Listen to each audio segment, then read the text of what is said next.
Chapter 13 Cintra 06. Chapter size, 2000 words.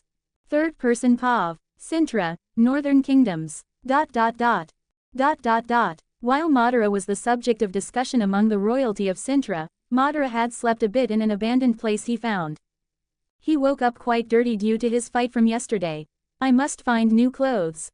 And take a bath, he thought, and got up from the bed he slept in, yawning. The fight from the previous night had spent much of his chakra, even with the increase of 2% from Madara. Still, he continued using the Sharingan and chakra to fight that gang. Some unfortunately fled, but he didn't have to deal with his condition, since his eyes returned to normal only the next morning without any discomfort. His stomach growled at that moment. I guess I should get by here a bit. Should I now stay in Cintra or leave it? Madara murmured. Not knowing the answer to that at the moment, he walked to the window and jumped to the roof of the neighboring building. He keeps jumping while the city seemed to be coming to life at that moment. He headed to the opposite side of the district where Greg and the others were, since this region would probably be talking about him.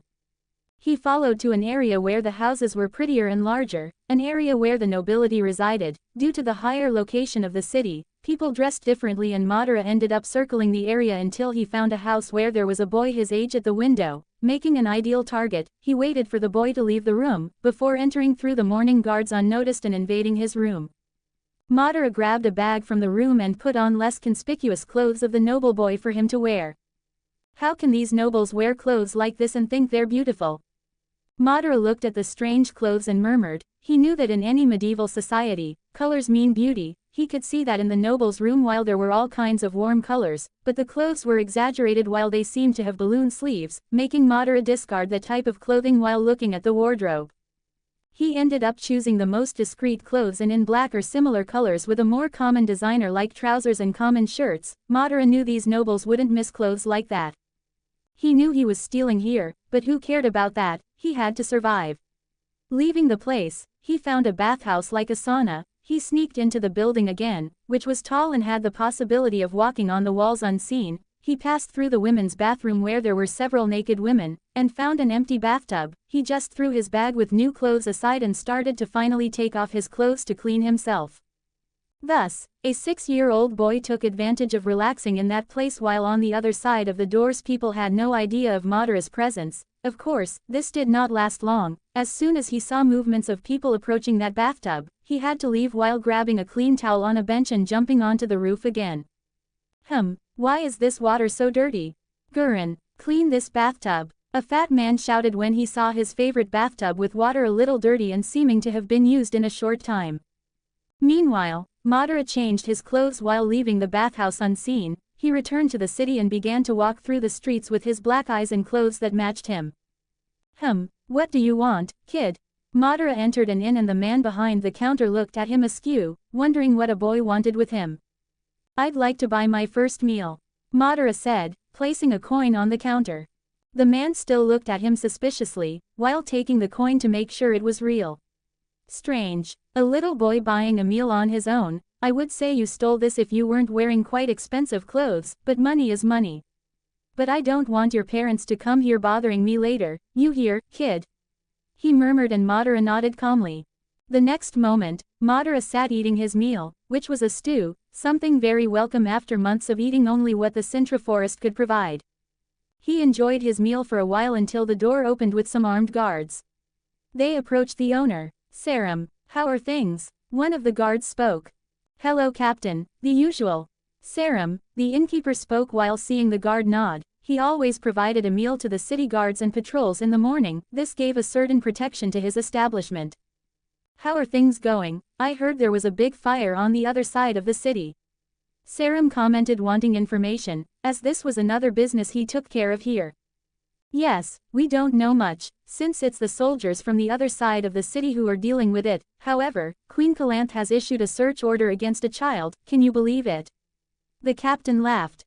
A child? The innkeeper looked interested. Yes, they say it's not a child, but a monster in its form. At the barracks they are saying he massacred a gang in the city, but the order is just for a search. Our queen wants the child or whatever it is alive, said the guard, still with humor, finding the situation quite hilarious. Let me see. This seems to be interesting. Show him, recruit. The man beside the captain took out the paper as soon as his captain asked and extended it in front of the innkeeper. This image is a bit strange. Sarum couldn't help but murmur. It was the image of a boy, but he had devilish features and red eyes. I don't know why, but this reminds me. The innkeeper turned his face to where Madara had sat, finding only the empty table with the eaten dish. Where is that child? He left without me seeing him. The man scratched his head confused. Any problem, Sarum? The captain asked, following his gaze to the empty table. No. Everything's fine, it's nothing. Sarum spoke, returning to converse with the guard about other subjects and trying to catch new information from the city and the district they were in. Meanwhile, Madara walked through the streets calmly with his hands in his pockets and his bag of clothes on his back. They made an image of me and are looking for me. That's understandable after some members of Fred's gang escaped alive. Madara murmured internally. He wasn't worried about walking openly through the city, since the image they created of him didn't seem to denounce him much beyond him being a child while he kept his Sharingan deactivated.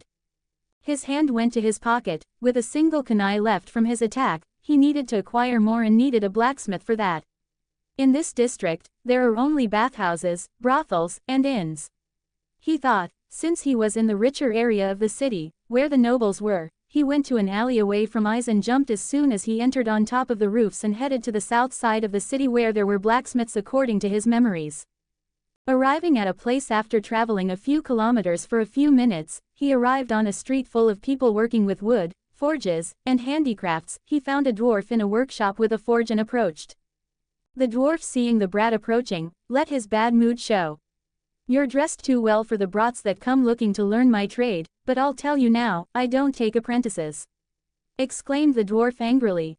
Madara raised an eyebrow. I'm here to request your services, dwarf. If that's a problem, I can look for another blacksmith then. Madara spoke calmly, much more than a child should speak, making the dwarf a bit taken aback. And what do you want? He became interested in what the boy might ask of him. I want you to create this type of weapon, but it has to have a certain weight. This is a wooden mold. Madara spoke, handing the kunai to the man that he had created with the heaviest tree he found in the forest. What is this? I've never seen anything like it. Is this a kind of knife? The dwarf said, studying the wooden kunai. You could say that. I need you to make at least 20. Madara spoke. 20. It won't be cheap, boy. I want 100 gold coins for that. Can you pay? The dwarf said, crossing his arms. Madara pulled out a pouch from his pocket and began tossing the coins into his hand, leaving the dwarf surprised by this. Here are 150 gold coins. I want you to create a small sword. I know you can make one suitable for my size. He said. 20 weird knives and a small sword. What do you plan on doing with this, kid? A massacre? I don't know what's in these strange knives. The dwarf murmured, almost demanding an answer from the child. Don't worry about it, just focus on doing what I asked, and… Madara looked at him seriously and took the kunai back before the dwarf could react. I hope you don't break our agreement. Madara spoke, throwing the kunai into the stone wall next to the workshop. The kunai, with a small sound of breaking stone, buried into the wall, leaving the dwarf open-mouthed. What the hell was that? He practically screamed, looking at that simple wooden knife embedded in stone. He had never imagined something like this and now understood why the child wanted 20 of those knives made of metal.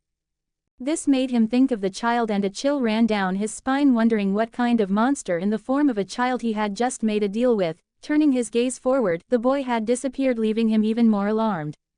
What kind of demon have I just done business with? He murmured, looking at the 150 gold coins. Madara continued walking through the streets. There were already posters of his supposed appearance around this area, which made him laugh a bit at the appearance they described him. He moved his face back and felt some people following him. He continued walking calmly, until he found an alley where he waited for his pursuers to also enter. The kid went into the alley alone, said a man from the gang of this part of the city. Seems so, let it be. Let's go after him. But isn't that strange? Who cares, it's just a kid, must be a noble's son lost on this side of the city. We might get some money and Murdy might also be interested. Did you see the kid's fancy clothes? So they entered the alley, not even realizing the boy was already breaking their necks using his fists and kicks. Seems this gang is looking for kids. Maybe I should have more luck with them. Madara thought while looking at the bodies and thought about acting against another of the 4 gangs of the city, Murty's gang, also called Los Sanguinarios. Raccoon here. I don't know if there were dwarves in Cintra, but I added one here, let me know if I'm wrong. I changed the format a bit of how I write, what do you guys think? Did you notice the difference? Is it better or worse? 7 comments 0 vote. Download the app for greater interaction. You can chat with me about my writing experience apart from the comments section. RaccoonLeague. Download app now. Chapter 14 Cintra 07. Chapter size. 1800 words. Third person POV. Cintra, Northern Kingdoms. A week had dragged on since Madara Uchiha eliminated his pursuers and declared war on the underworld organization of the area.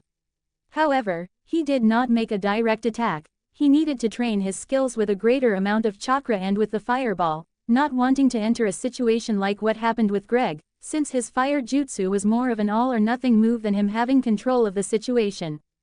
But that didn't stop him from acting in the shadows. For days, Madara ran through the southern part of the city hunting down Murty's men. One by one, they fell and appeared lying dead in alleys alone with clean cuts.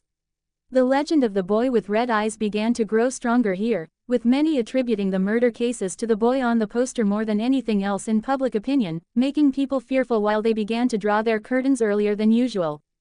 Murty was not someone Madara was familiar with and knew that soon this man would make a move. From what he tried to extract information from the gang, the leader was a dwarf, quite gruff and would do anything to achieve his goals. Meanwhile, at the base of his gang, the man who commanded the underworld of the area was sitting looking at some men trembling at that moment. I already told you, Murty. He's killing all of us, the guys are afraid to go out on the street. One of the men spoke bowing in front of the dwarf. Yes, he has eyes like blood, wings on his back, and claws, spitting fire like a humanoid dragon. Spoke the other with some fear. You're talking nonsense. Get out of here. Murty spoke angrily, no longer wanting to hear those men. Another man approached. What should we do, boss? This isn't good for business. The men think we are the target of this child monster. He spoke calmly. A child, they say. But there's no child capable of such deeds, Murty murmured, his mind working frantically. What are you, then? A specter, an abomination, he exclaimed, but it was more a question to himself than to his man. He turned to the man who came to speak with him. He eliminated 12 of my men. If we're going to fight a ghost, let's go all out to catch that bastard and make him regret messing with us. I want to catch that creature and kill him after torturing him. He declared. But how? The man asked. Everyone talks about seeing a shadow running on the rooftops of houses. Let's catch him with our men. I want at least 20 beasts on the roofs. Also, send a message to our contact, say his business might be in danger, at least he will send help with that. Murty declared and the men nodded, doing exactly as he asked.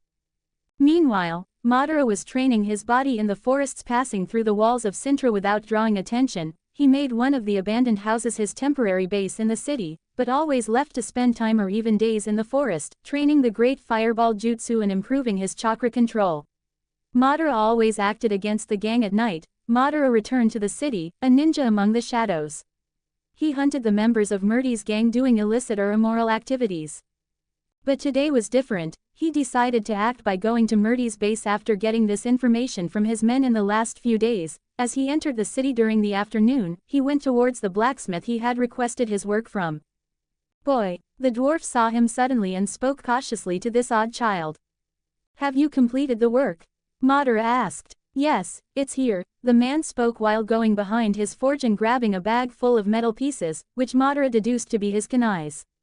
He approached, placed the case on the ground. Madara opened it and picked up a kunai while flipping it quickly, surprising even the old man as the boy tested the weight. It's heavier on the left side, but it's usable for what I want to do.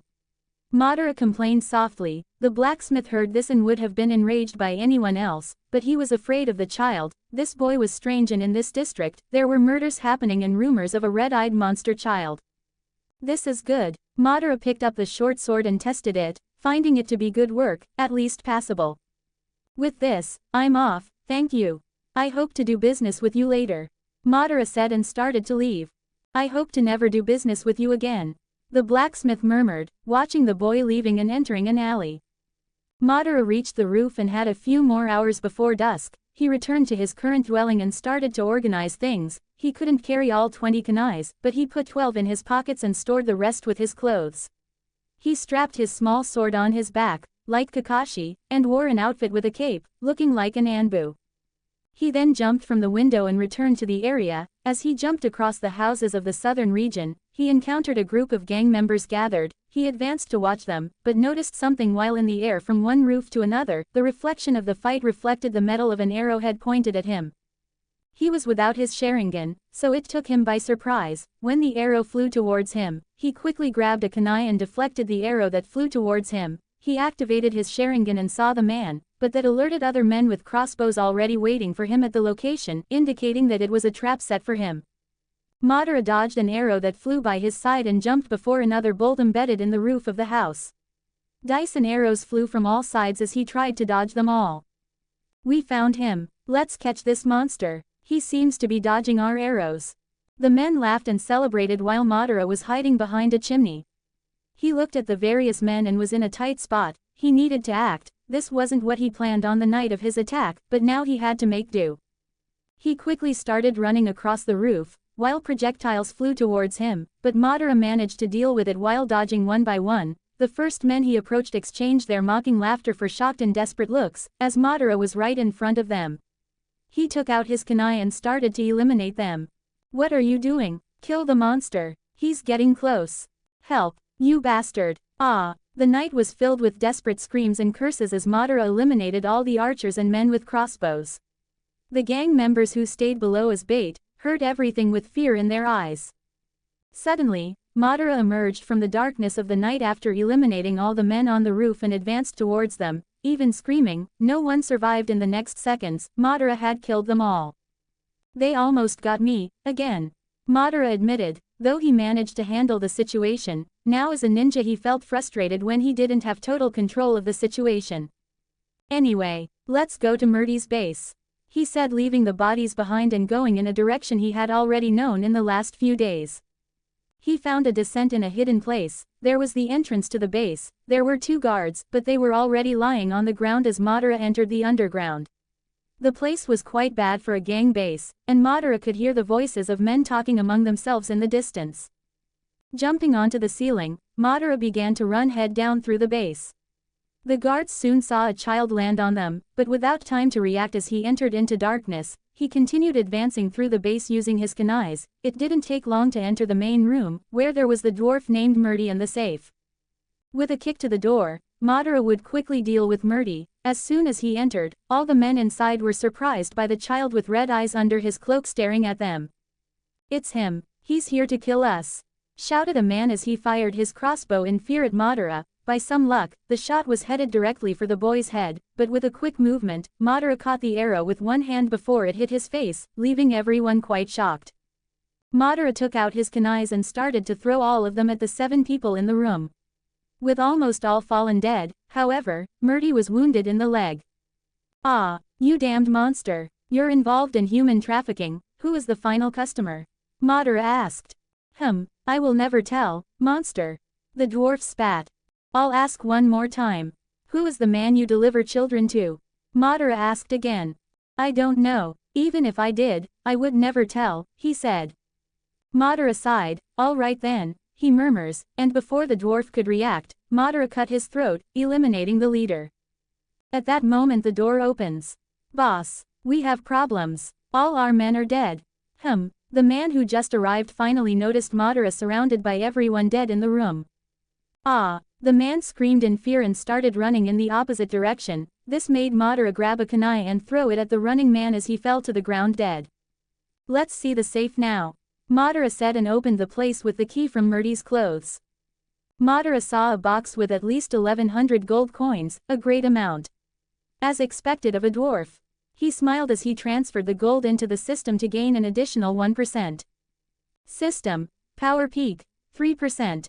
So it seems I've arrived too late.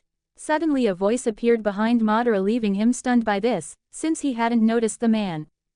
There was a man looking at all the bodies with a portal by his side. He was the man, the one Madara was looking for, and he was a mage.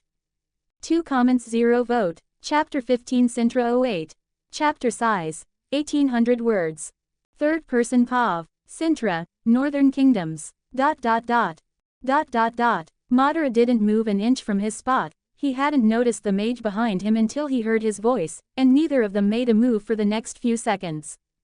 The next moment, Madara leapt up holding a kunai and turned to throw it at the mage, but before Madara could react, a force field threw him far away, making him fall at a distance. Madara quickly got up, looking at the mage in front of him. He appeared to be a middle-aged man and quite tidy. He seemed to look at Madara with very intrigued eyes.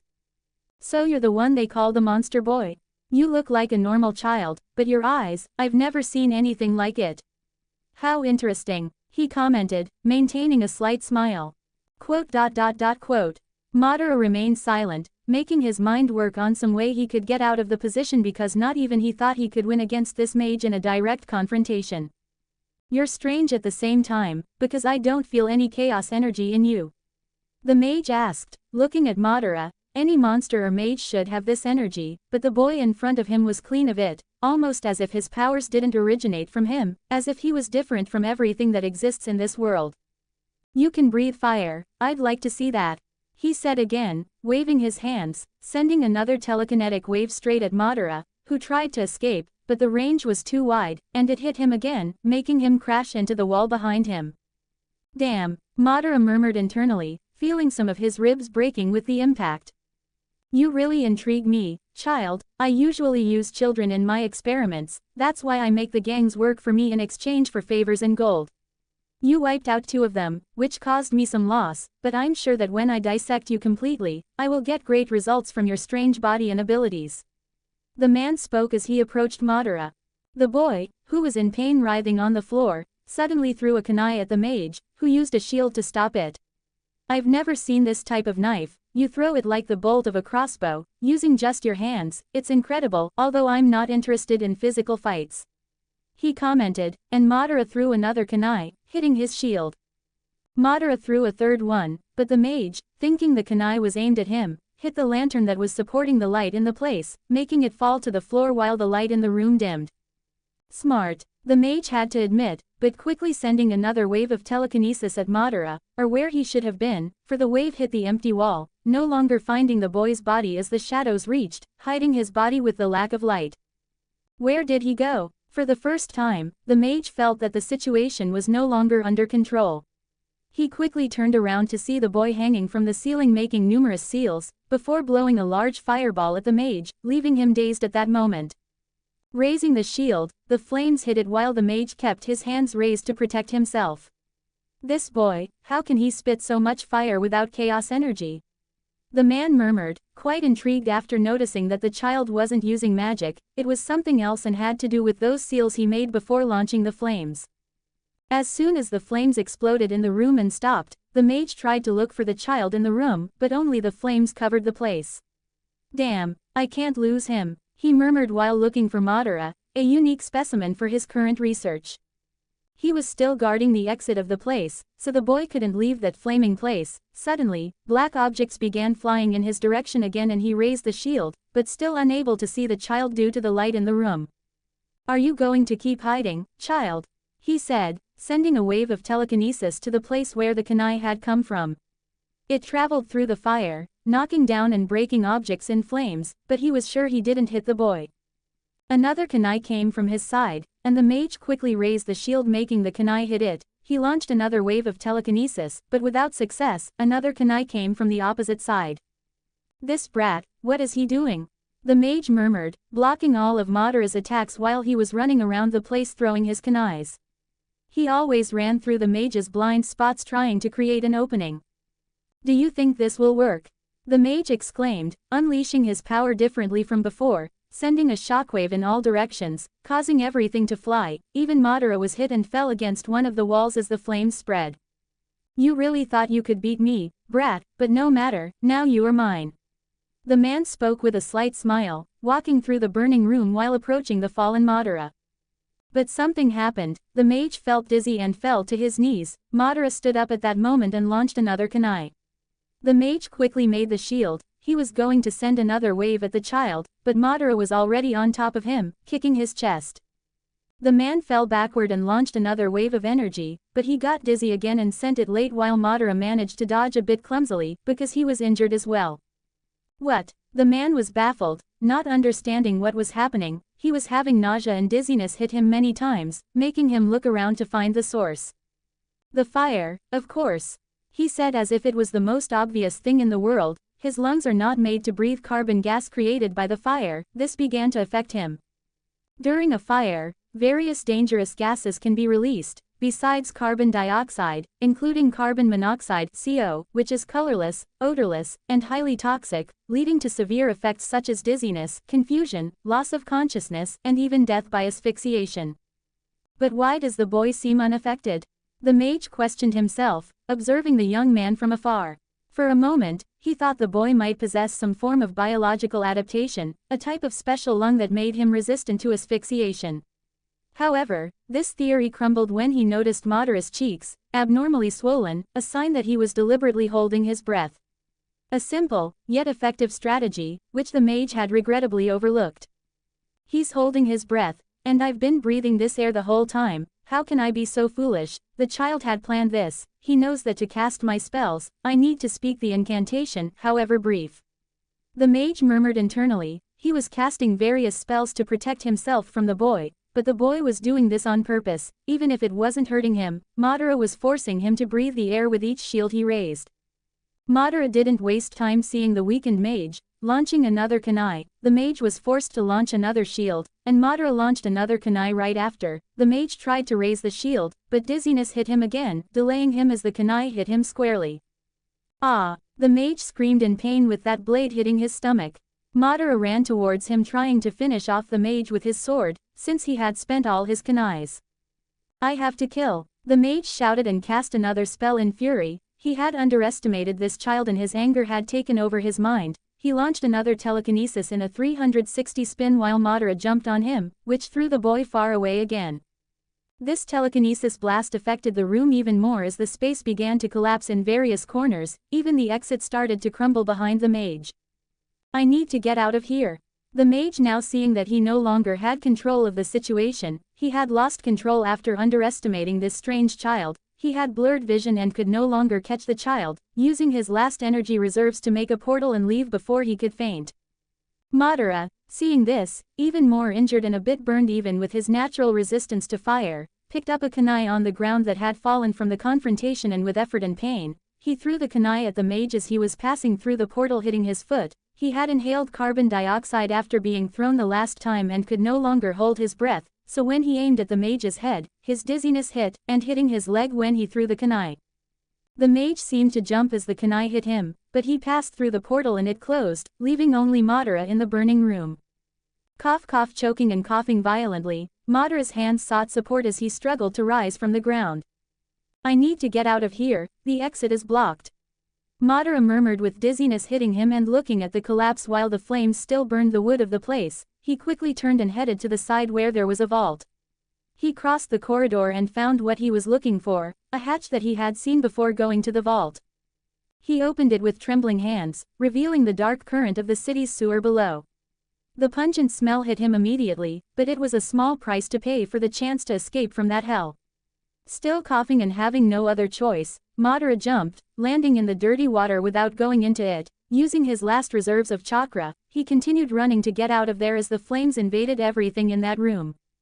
5 comments 0 vote. Chapter 16 Cintra 09. Chapter size. 1900 words.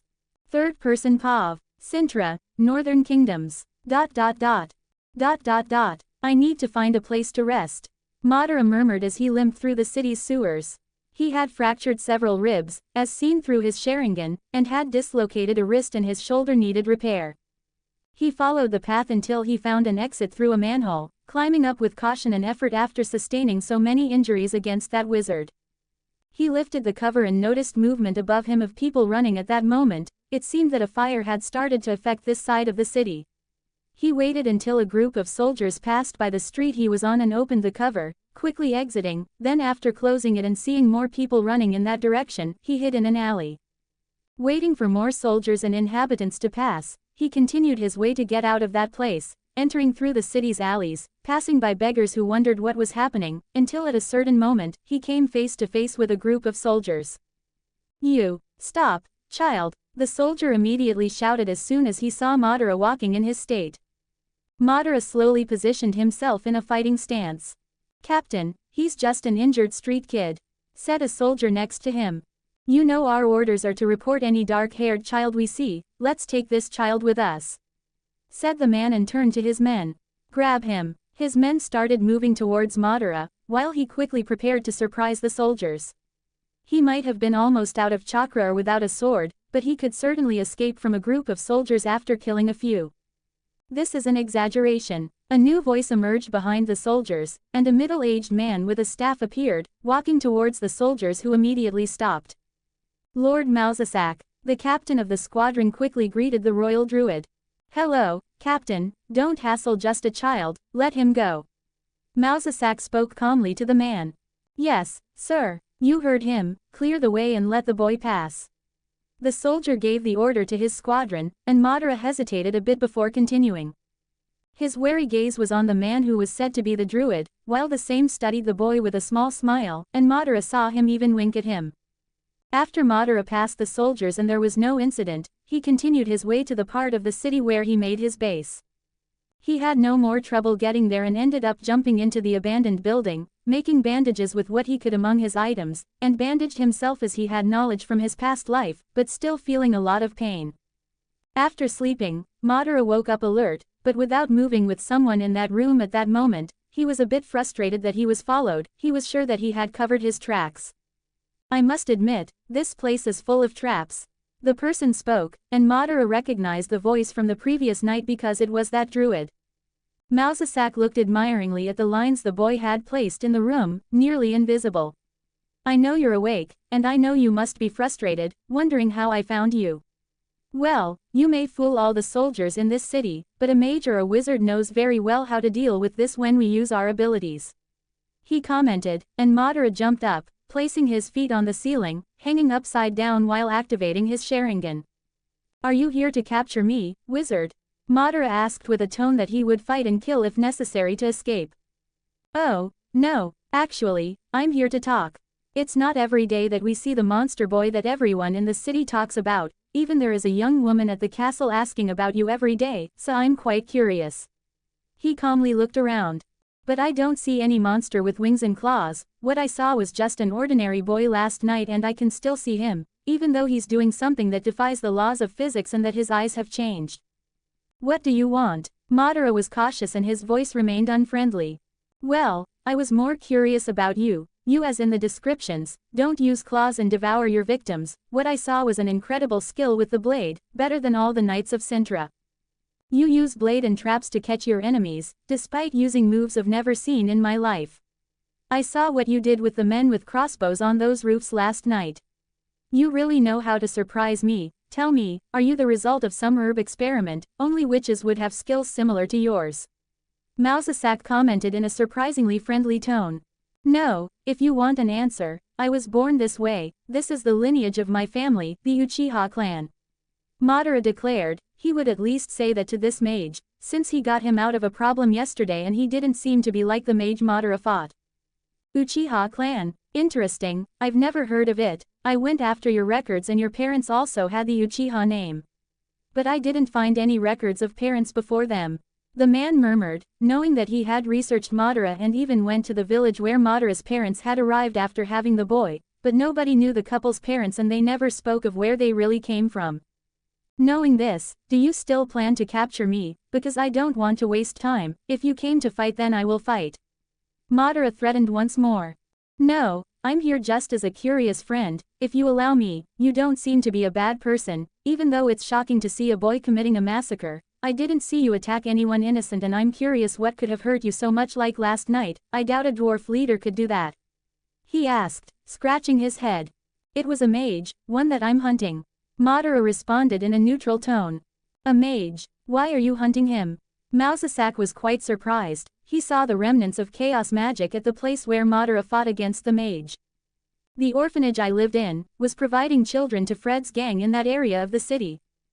Fred's gang acted as an intermediary. That's when I acted against them to find out more after hearing about some acquaintances being handed over to them. One of those people was a 7-year-old girl. When I found her at Fred's place, she was already dead and destroyed. Probably the mage returned her to them to dispose of as a useless guinea pig, whatever he did with her, because I saw with my eyes that she was missing several of her organs. Madara spoke calmly, but there was fury in his voice. This seems serious, so this mage appeared last night? Massacre asked. Thinking about it, there were many reports of children disappearing in the city, but he had no idea there was a scheme of this level. Many mages get lost in creating forbidden research, and those who even use children for study must be reported immediately. Yes, we fought and I managed to wound him a bit, but he's still alive. Madara commented, still on the roof.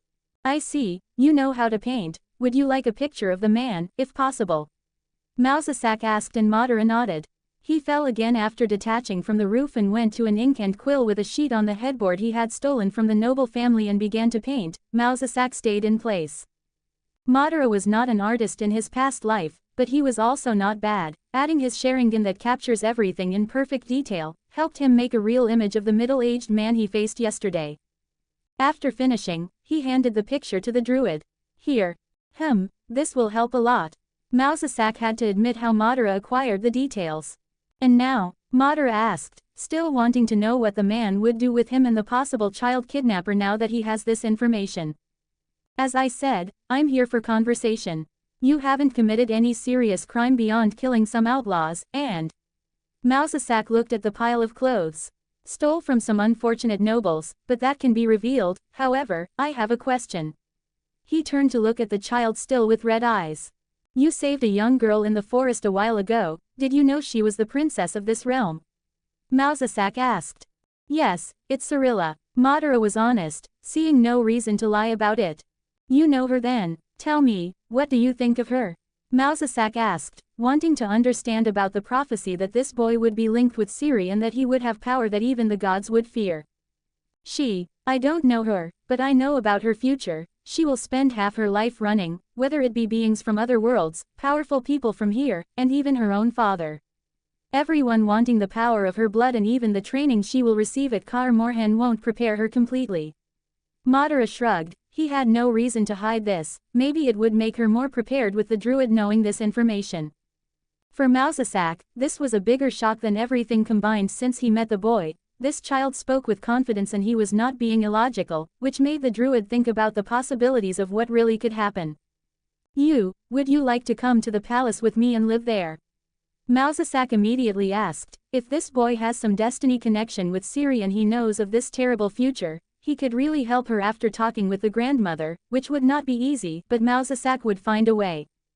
I refuse. Madara spoke without much thought. I still have things to do out here and have a mage to take advantage of and finish my hunt. Madara spoke calmly his reasons. I can understand that. Massacre spoke a bit disappointed, but it was okay.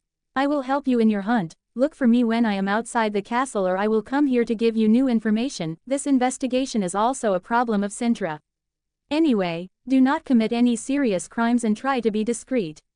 My offer will always stand and you can go to the castle to look for me. Massacre said, taking something from his mantle.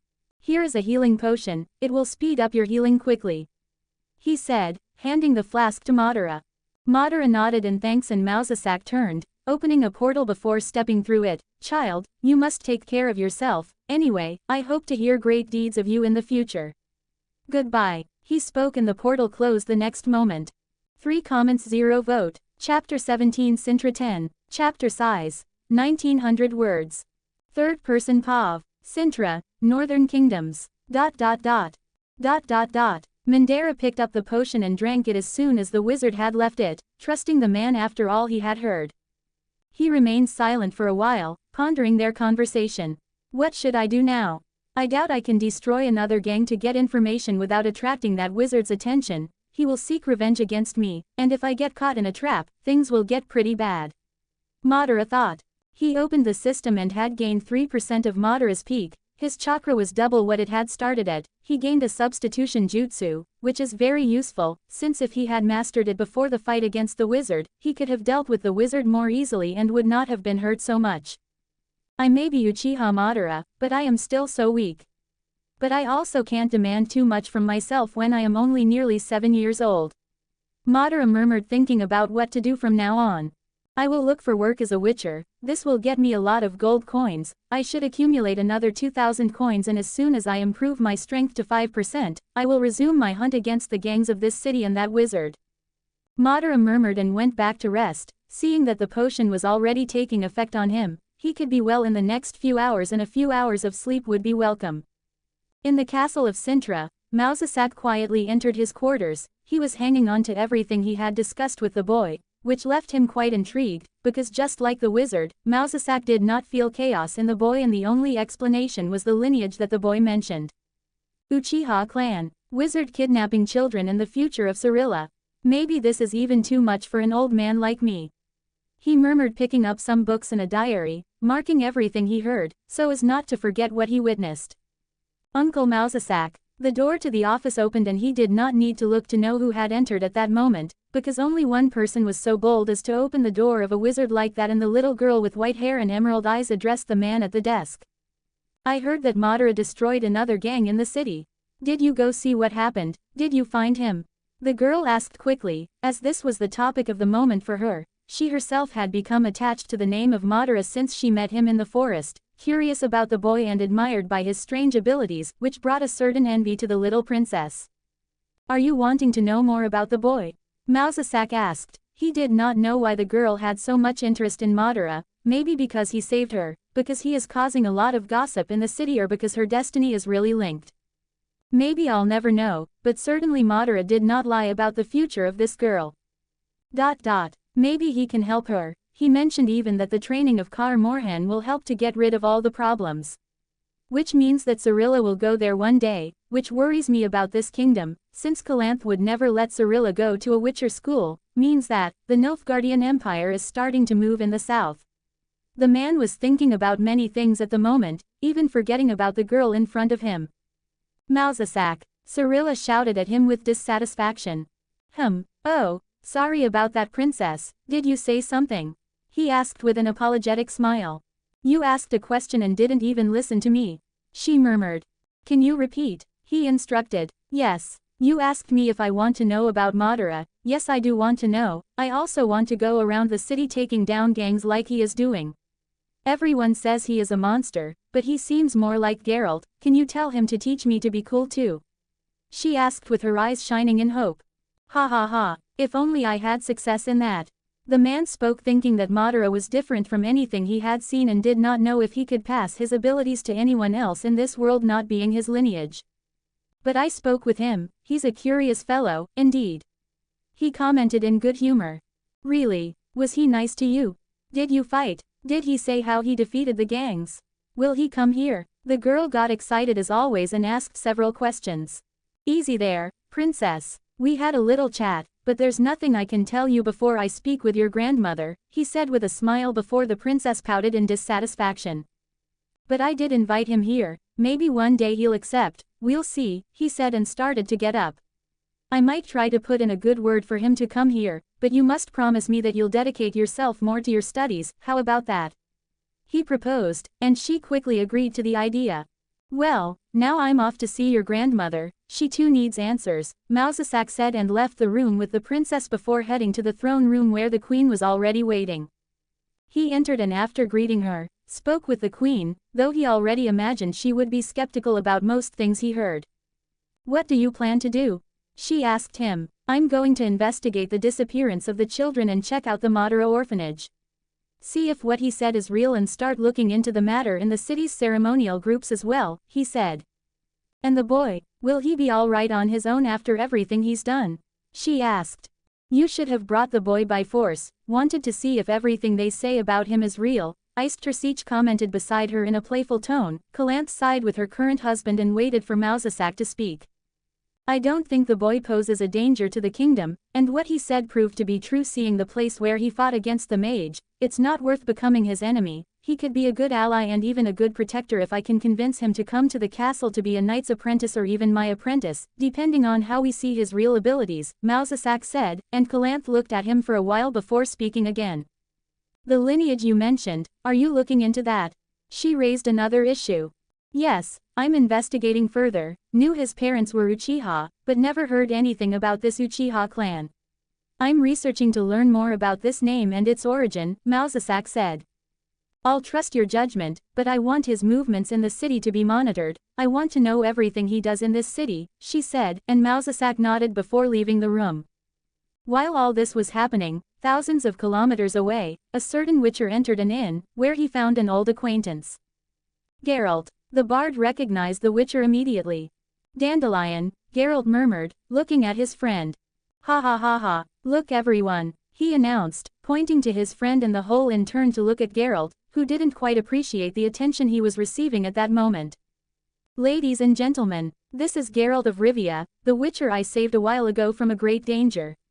The young Dandelion announced to everyone as many laughed, and Geralt wanted to hit the bard at that moment.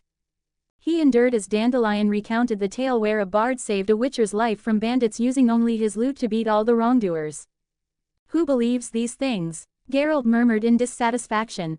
Hello, Mr. Witcher, can you speak to me about the bard? There's something important to discuss with him in my room.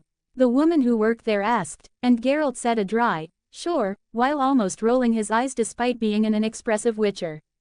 As soon as Dandelion finished, everyone clapped while all pointed at Geralt, laughing at him as if he were the fool in the bard's song. Dandelion approached the table with an excited smile and laughter after his performance. Geralt, it's so good to see you. How are you, old friend? The bard was excited. I'm fine, was hoping to be better, but your music made me nauseous. Geralt spoke calmly. Don't be like that, friend, just a friendly tale for me to snag some ladies, the bard murmured. Seems to have worked with the tavern woman, so good luck, Geralt spoke in a tone of boredom. Anyway, why are you here? He asked curiously. I'm heading north, looking for someone, Geralt spoke. Yennefer, Dandelion said, a bit surprised.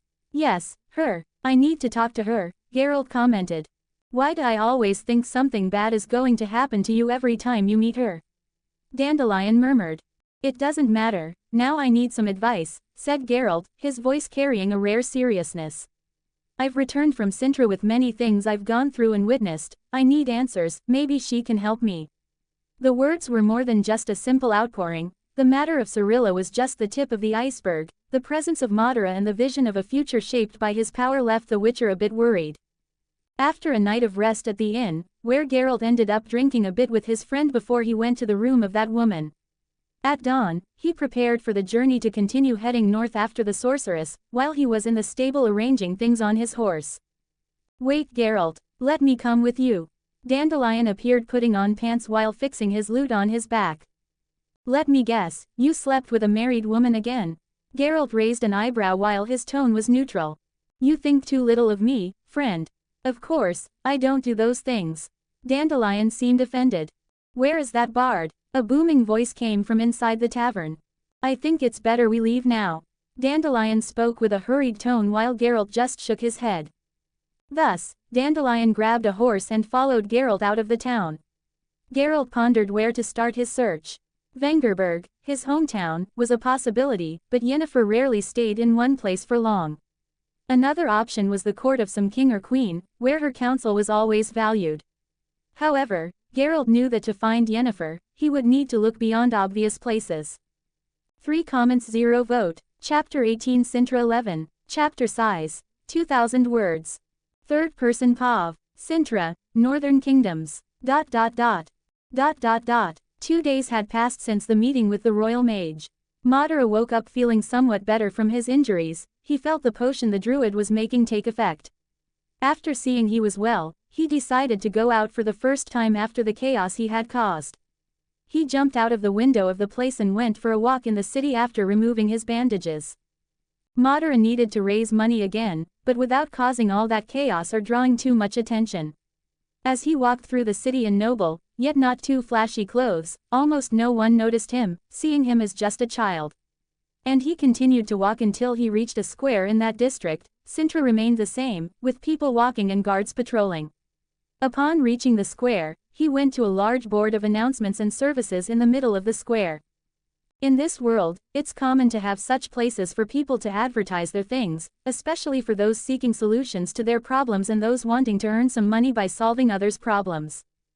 There was such a board throughout the city, and he was in the East Square, first noticing that his wanted poster was no longer there, thinking that the druid was behind this. Shrugging, he went to look at the other posters, but there was a big problem for Madara. I can't read this language.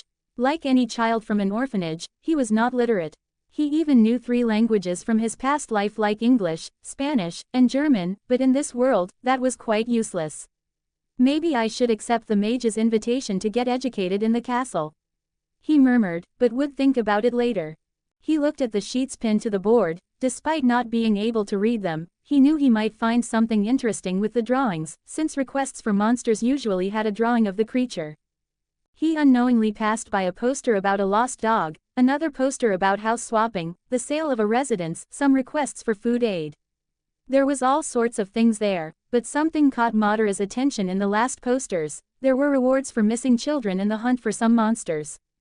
Seeing the images of children drawn with a title of lost, something he at least knew, he already knew what had happened to them, but there wasn't much he could do. Then he ran his hand through the posters of monster hunting. There was a small hunt to catch some drowners that were bothering a small village outside of Cintra. He didn't see much information, but it mentioned the name of the village and the creature that needed to be hunted. After taking the poster, he then decided to take on this mission. Seeing that he needed to get a map, since he didn't know the village, he went to a place where they sold various items and he asked a man for a map who looked suspiciously at him, but, seeing his clothes, didn't care much and ended up selling. Madara paid in coins he still had and looked at the map patiently. After managing to locate himself, he decided to go to that area south of Cintra and do the mission on the same day. Instead of taking the gate, he simply went to the wall and jumped over, heading south. Although he wasn't a criminal now, he still didn't want to waste time going through the gate when he could quickly get past all the guards unnoticed. And instead of taking a horse, he ran, since, being a ninja, he could be faster than anything there. 3 hours heading south, while jumping between trees and running with his hands behind through the forest, finding nothing but wild animals, he finally arrived at the small village. He approached and saw many people working in the fields, some children of his age running around the place, some parents talking with each other, some even arguing with the children. As he walked, a local farmer saw the boy approaching and found it strange, because he didn't recognize him and saw that he also wore clothes far superior to those of the village. "Are you lost, kid?" the man grumbled. "No, I'm looking for Kleber." Madara spoke. "What do you want with him?" the man asked, suspiciously. Madara just lifts the poster. "I'm here for this request in town," Madara said. "That request from the drowners? You took it from the big city and came here, alone?" The man looked angrily. "Yes, I'm here." Madara didn't care about the man's tone. The man still looked angrily but only said, "If you want Kleber, he's going to teach you a lesson for this.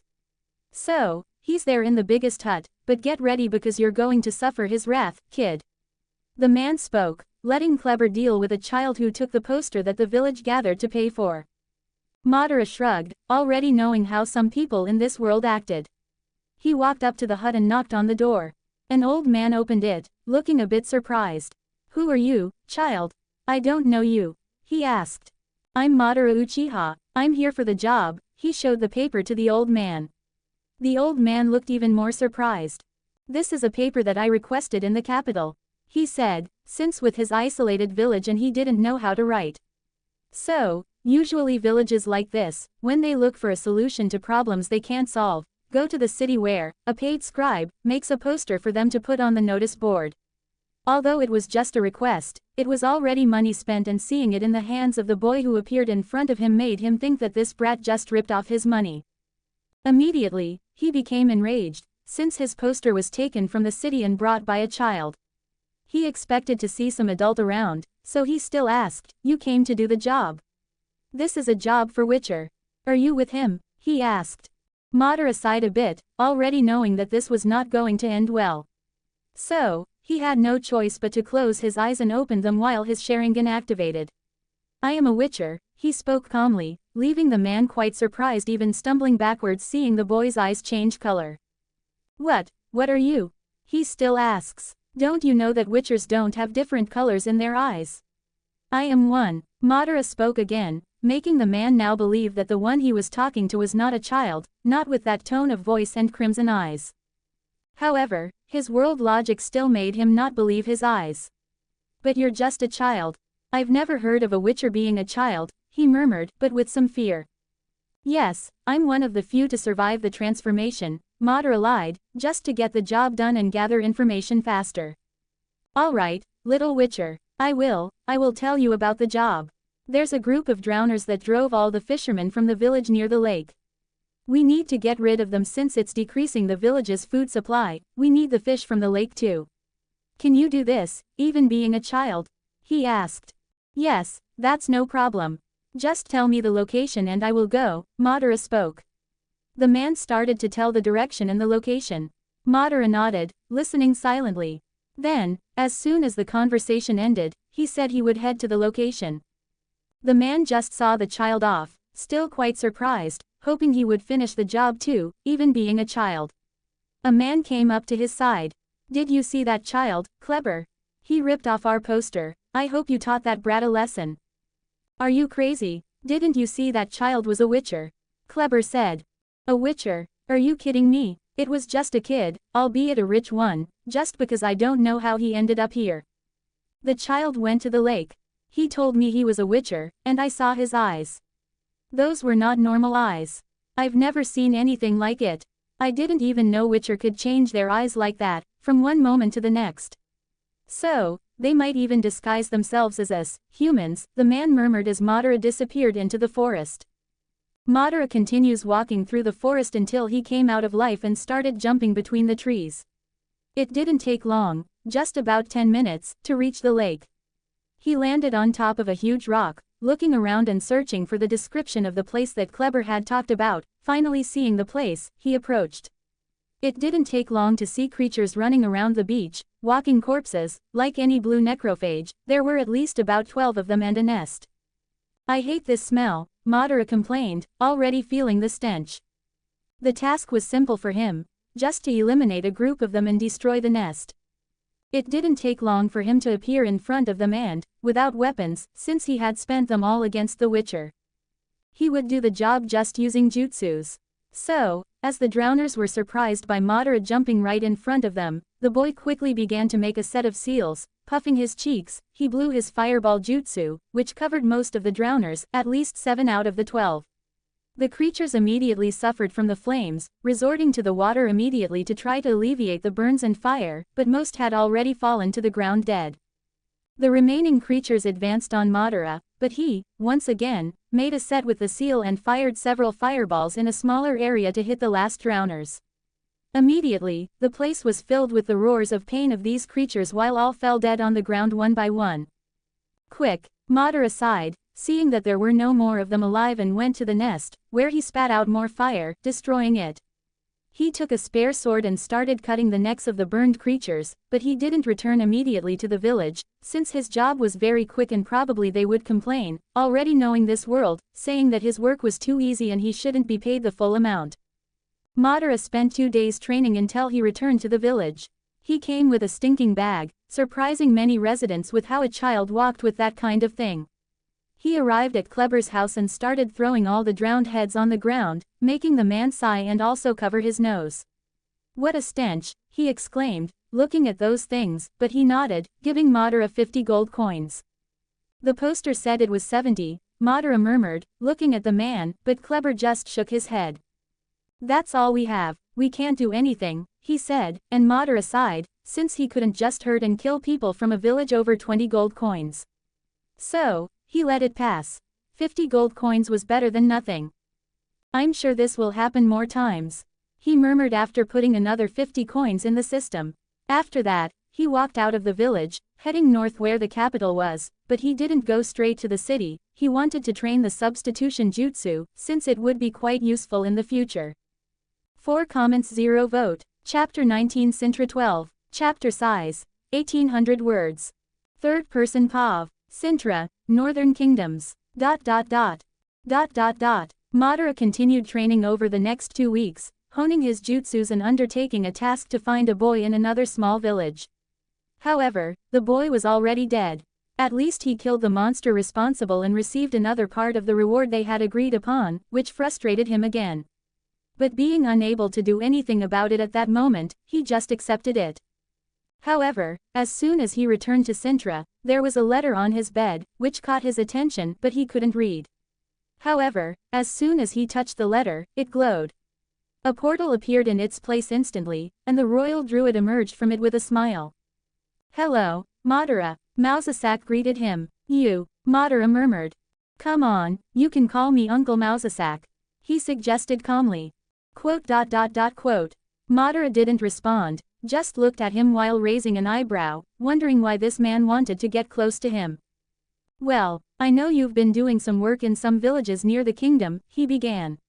"We've been hearing about a witcher child hunting monsters at court. So, you need money?" he asked in the end. "Yes," Madara admitted. "Then that's very good, although I wouldn't recommend a boy going around putting himself in danger. But I admit the queen was pleased with someone solving these kinds of problems, something the soldiers usually can't do, but I know you're also having difficulty getting your money, since there have been complaints that you still charged for a service. I don't know why you're doing this for money, but at least you're doing it honestly," the druid spoke with satisfaction. "I still don't understand what you're doing here," Madara asked, slightly cautious. "Well, since I see you're having difficulty, I want to help you. How about you work directly for the crown? We will pay you well if you solve some problems, especially with monsters around the capital. I see you're having success with this type of work," he said. "Well, if you pay well, I have no reason not to accept," Madara admitted. "That's great. You will receive the number of contracts the crown has, and you will see what kind of work you can take on." "Got it," he commented, and Madara felt quite satisfied with this, trusting the druid's words. The man approached and made 3 sheets of paper appear in his hand. "Can you read?" he asked, and Madara shook his head. "Perfectly normal," the druid said and began to read to the boy. "How about hunting a carrion? They are dangerous beasts, and I wouldn't recommend it," the druid said, moving to the next sheet. "There's a certain group of bandits on the road, can you handle that?" he said without looking at the boy and moved to the next sheet. "There's a nest of necrophages in the western part, and many travelers are disappearing on that side, can you handle it?" he murmured and finally looked at the boy. "I'll take all 3 contracts," Madara declared. "Are you sure?" the man asked with a raised eyebrow. "Yes, do I have a time limit to do them?" Madara asked. "If no one else does them first, then the contract and the reward are yours," he said, and Madara nodded. He took the map he had bought and approached the druid. "Can you mark where each of these contract points are in the kingdom?" he asked, and the druid took a quill and began to mark. All the contracts were near the city. Once finished, Madara looked at the map with satisfaction. "Thank you," he thanked for the help. "Ha ha ha, it's nothing, I hope to hear news of your success soon," the man said with a smile, before conjuring a portal and stepping through it. Madara was left in silence, now alone. He decided he should prepare with the little coins he had, as it would be lucrative with the reward written on the papers. After all, no matter the world, numbers seem to be the same. He left his dwelling and jumped across the city rooftops again, heading to the southern region. A blacksmith was working quietly at his forge when he heard some footsteps close to him, and as soon as he turned around, he looked at Madara with a stunned look. "You," he shouted. "Hello," Madara greeted, nodding slightly. "Are you here to make one of those weird weapons?" the man asked cautiously. Obviously he had heard about the massacre of the gang in this area. Even more, the rumors about strange knives found at the crime scene after a battle, thinking that this boy had committed a massacre, scared the dwarf, making him sweat while being nearby. "Yes, I want 10 knives like the one you made last time," Madara said and threw a sack of coins to the man. "Wait, you're not," the man spoke a bit dazed, but Madara interrupted him. "I'll be picking up the knives in 2 days," he said and jumped on top of the house, making the man gape as the boy continued hopping between the rooftops. "I'm really dealing with a little demon," he murmured, but was too afraid to deny the boy's request, so he started working on the order immediately. Madara, seeing he had some time, began running through the city thinking of doing something to help him, and then he thought of the library, wanting to study a bit of the language of the Nordic kingdoms. He went to the place that seemed like a library and was received by an old man who looked at him suspiciously as always, but he picked up any book, since he needed to start somewhere, and went to the counter grabbing the man, before leaving. His routine became basically studying and walking around the city a bit. He found out that the old caretaker of his former orphanage is jailed for child trafficking, which made Madara quite pleased, and they put another person in charge of the orphanage. It seems the kingdom was making big arrests with this investigation. As soon as he returned to the blacksmith, his weapons were ready and he looked at the kunais with satisfaction before storing them. "Good job, dwarf," he said, and started to leave, letting the man breathe a bit after that. He then goes first to the western region of the kingdom, where he had marked on the map about the activities of bandits in the area. Madara continued the way until he reached a cliff, where he found the place very useful geographically for an ambush and hid some distance away. He stayed 8 hours until he saw some activity coming out of the forest and some men looking around for some target. Madara didn't act and waited until he saw the larger group. 2 hours later, a shipment from some farm with a family in the wagon approached the place. He watched the men attentively as they seemed to have gone to notify about this wagon. The wagon was full of vegetables and passed under the cliff while the bandits were waiting patiently before launching their attack. Madara then decided to act. He started to launch his kunais, embedding them in the necks of the men at the back while they died without the others having any idea of it.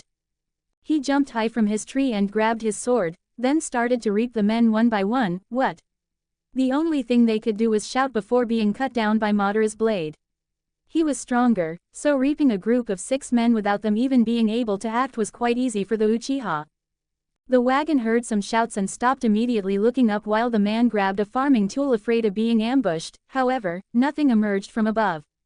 Since Madara had already killed everyone and was in the forest at that moment, following the trail of the bandits to their camp, he might not know the location, since he didn't follow any, but his Sharingan could easily see the footprints.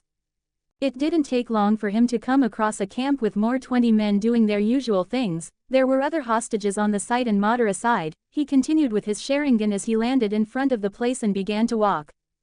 "Hey, who's that?" One of the bandits pointed to Madara walking towards them calmly. "I don't know who this child is."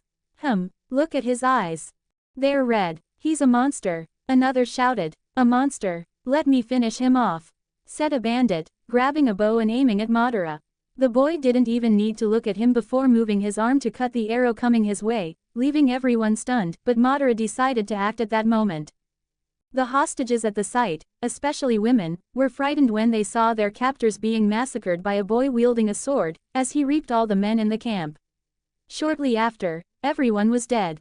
They trembled in fear of that boy, especially when the boy began to walk towards them, but Madara merely cut the locks of their prison and left the site, leaving them stunned, but finally free. "I've spent the whole day here and the day will end in a few short hours. Better I return and continue my other contracts tomorrow," he murmured after taking all the gold from the camp, which was 300 gold coins, a welcome sum, and headed for Cintra at that moment.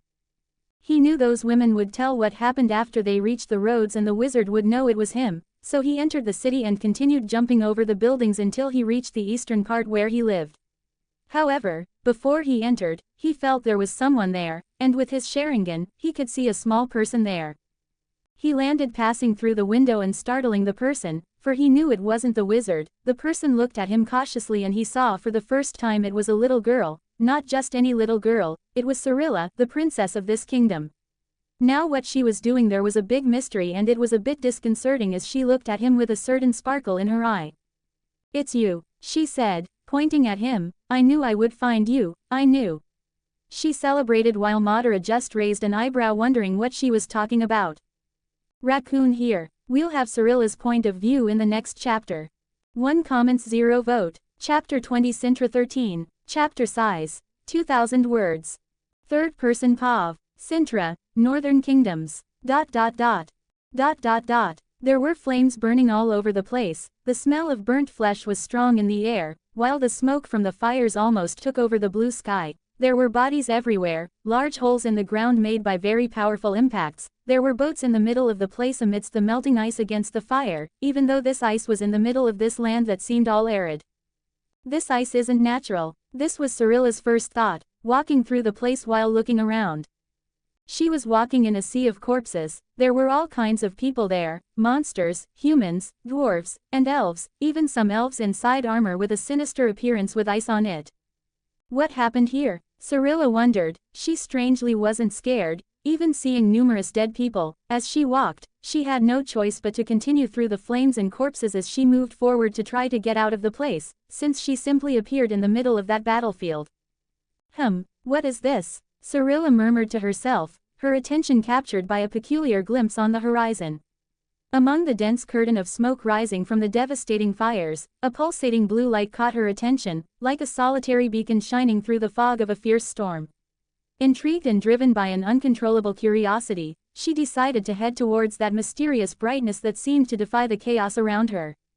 With each step, Cirilla sped up, her feet barely touching the ground marked by ashes and debris. She maneuvered skillfully among the rubble, her eyes fixed on the distant glow that promised answers or perhaps new enigmas. The smoke, thick and suffocating, tried in vain to obstruct her path, but she persisted, driven by an inner force that not even she fully understood. Finally, crossing the last barrier of smoke that rose like a wall between her and that light, Cirilla emerged into a clearing where the blue light bathed everything in an ethereal aura. What she saw left her breathless, her eyes wide in pure disbelief.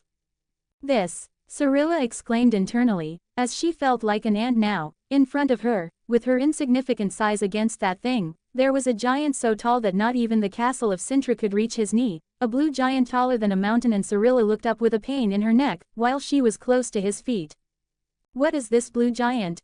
She shouted, stepping back, never having seen anything like it, and natural fear arose within the girl. However, that fear soon went away a few seconds later and she let curiosity emerge. The giant was strange, unlike anything she had ever seen. He wore a strange armor, all made of blue light, and seemed to have wings with 4 hands, one of them carrying a giant sword. Why does he have such a pointed nose? She murmured, seeing the blue nose like a small line in the sky.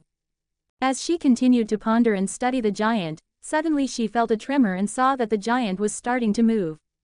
What is he doing? She shouted. She saw him lifting one of the hands holding the sword and removing the hilt with the other.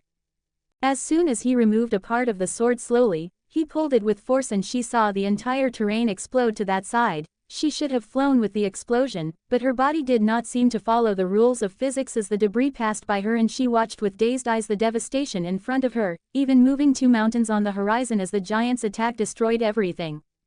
She woke up at that moment in her bed in the castle of Cintra. Quickly looking around and looking at her hands, thinking about the dream she had had. This dream, I've been dreaming about it lately. She thought. It was a very recurrent dream, but she hadn't shared it with anyone because she found it quite strange. The 7-year-old girl then got out of her bed and stretched before changing her pajamas. She looked at the wardrobe and saw several dresses that her grandmother insisted she wear. No dress today, she said, and began to pick out more casual clothes. However, the door was knocked at that moment. Princess, are you awake? A servant appeared. I am, come in, Vanda. Cirilla spoke to the young woman who was her servant. Princess Cirilla, good morning. What are you wearing? The young woman asked, seeing Cirilla wearing clothes that the queen would certainly disapprove of. I'm wearing what I like. Cirilla murmured. The woman sighed. You know your grandmother will send you to your room and back with a dress if she sees you like this. The woman spoke, crossing her arms. The girl just lowered her head in defeat and turned to get ready. After putting on a tight dress, looking quite comical, she left with her servant for the first meal with the queen. She walked through the castle with her servant and a royal guard. As they approached the family's exclusive place, there were Calanth and her husband eating. Cirilla. Come, join us, Iced said with a smile. You're late. Calanth spoke in a sharp tone. Sorry, I wanted to wear different clothes, but I had to change. Cirilla spoke. Good that you changed then. Calanth spoke. So she sat down with her family and began her first meal of the day while Calanth talked with her husband about certain kingdom matters. Cirilla continued eating until she heard something interesting within that boring conversation. So the boy accepted those contracts. Massacre told me he went to see the boy these days. Iced Tersich spoke. Calanth was about to respond when she saw her granddaughter's strange movement, stopping eating and looking at her, waiting for her to continue the conversation. Well, maybe we should continue talking about this another time. Calanth spoke. Ah, why won't you continue, Grandma? Is it about Madara? she said excitedly. Madara had become a role model for Cirilla, and Calanth did not like this influence, especially when her court wizard spoke about the destiny the boy has with her granddaughter. I've told you, girl, you should not touch on this subject. Calanth spoke strictly. Cirilla was frustrated, but her grandmother knew how to be strict and she gave up while eating. After that, she had lessons with Massacre, where she tried to find out everything about Madara and his latest actions.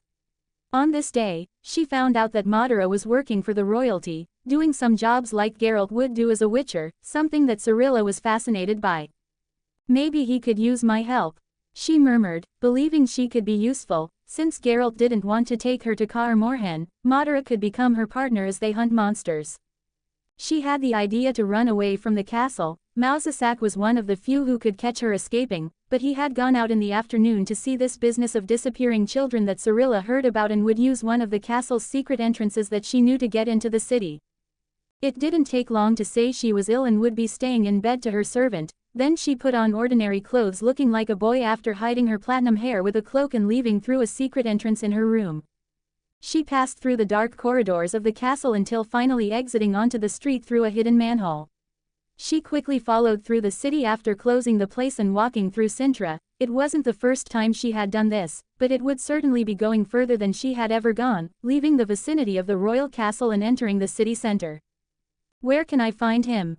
Cirilla thought. She left without any idea how she would find Madara, but she also felt that she would be successful. She didn't know, but thanks to her power, which always gave her the best path and choices in her life, she felt a pull going towards a direction in the city. Feeling drawn to it, she went exactly in that direction. Cirilla lowered her head and dove into the labyrinth of alleys and streets that made up the city of Cintra. Her billowing cloak and the hood over her head gave her the appearance of a street boy, looking just like another in the city full of them. As she advanced, the buzz of urban life enveloped her. She had entered an area she had never seen before. Merchants proclaimed their goods with loud and persuasive voices, trying to attract the attention of passers-by. Fine fabrics from Nazaire, perfect for the upcoming season, announced one seller, while another, with a pile of exotic fruits in front of him, promised flavors that would dance on the tongue and delight the palate. Cirilla wove her way through the crowds, still following the pull that attracted her, her eyes catching snippets of conversations. Did you hear about the caravan that came from Novigrad last night? They say it brought spices from across the continent. A citizen commented to a friend, clearly excited about the news. Guards patrolled the streets with watchful eyes, maintaining order, but rarely casting more than an uninterested glance at the hooded figure who skillfully dodged through the crowd. In a moment of inattention, a passerby bumped into Cirilla, nearly knocking her down. "Hey, watch where you're going!" exclaimed the man, not realizing the real identity of whom he considered just another reckless boy. "Sorry," murmured Cirilla, her voice disguised in a higher pitch, before quickly moving away, blending back into the crowd. Lost in her thoughts, she barely noticed the gradual change in the environment around her. The vibrant shops and the cries of the sellers gave way to silent and abandoned structures. The streets, once full of life, were now marked by quietness and abandonment. She had arrived. Before her stood an old building, whose doors and windows were sealed with boards from years ago. This must be the place, she whispered to herself, a mix of anticipation and nervousness coloring her voice. But it's all sealed with wood. But I feel it's here, I can find Madara up there, she said with determination, but all the entrances to the building were sealed. So she did what she had to do, started to climb the beams of the place. Even though it was quite dangerous, Cirilla had a determined and brave personality and soon reached the top of the place with some difficulty, but smiling when she finally set foot on that floor. She saw that it was open. She looked through the window and saw a bed with folded clothes next to it and some books on the headboard of the bed. Then she knew it belonged to Madara. "Finally found you," she shouted and entered the place, walking carelessly, while by luck or choice of fate itself, she walked past several traps made by the boy. Even just a few millimeters away from triggering them, Cirilla managed to go through the entire place without activating any of them. She approached the bed and looked curiously. "He sleeps on an old bed," she thought, looking at the furniture. Then her attention went to the clothes and her hands went to the books. What is he doing? She thought while looking at the books with some scribbles, even some drawings for some words, finding it quite funny. However, her attention returned to the sound of the floor being stepped on and she saw Madara looking at her with red eyes. Setting aside her book, she seemed quite joyful. "It's you," she said pointing at him. "I knew I would find you, I knew it." She celebrated while Madara just raised an eyebrow wondering what she was talking about. 6 comments 0 vote. Chapter 21 Cintra 14. Chapter size. 2000 words. Third person Pav. Cintra, Northern Kingdoms. ... Madara looked at the girl jumping for joy in front of him, wondering what she was doing here, since her hair was unique and he had already seen her face. Recognizing her was quite simple. "You are the princess of this kingdom, Cirilla. What are you doing here?" Madara asked with a raised eyebrow, imagining that Massacre had brought her here and wondering what the hell he was doing with it. "Yes, but we already know each other. Why do you seem so surprised? You found me in the forest." She murmured grumpily at Madara's response. "That is true, but you still haven't answered my question. You shouldn't be here." Madara kept a calm but questioning tone. His presence would only bring trouble for him, even being accused of kidnapping this girl, something he did not want now that he had managed to be employed by the royal family. "I came here, I wanted to meet you, then run away from the castle." She pouted at Madara's questioning in the Uchiha side. "You know you shouldn't be here, this will cause problems for both of us." Madara spoke a bit less incisively. "Don't worry, if my grandmother's guards arrive, I'll clarify everything for them." She spoke as if it were simple. Seeing that there wasn't much to do, besides taking this girl back and hoping they wouldn't announce the princess's disappearance yet, he decided to ask. "And what do you want with me?"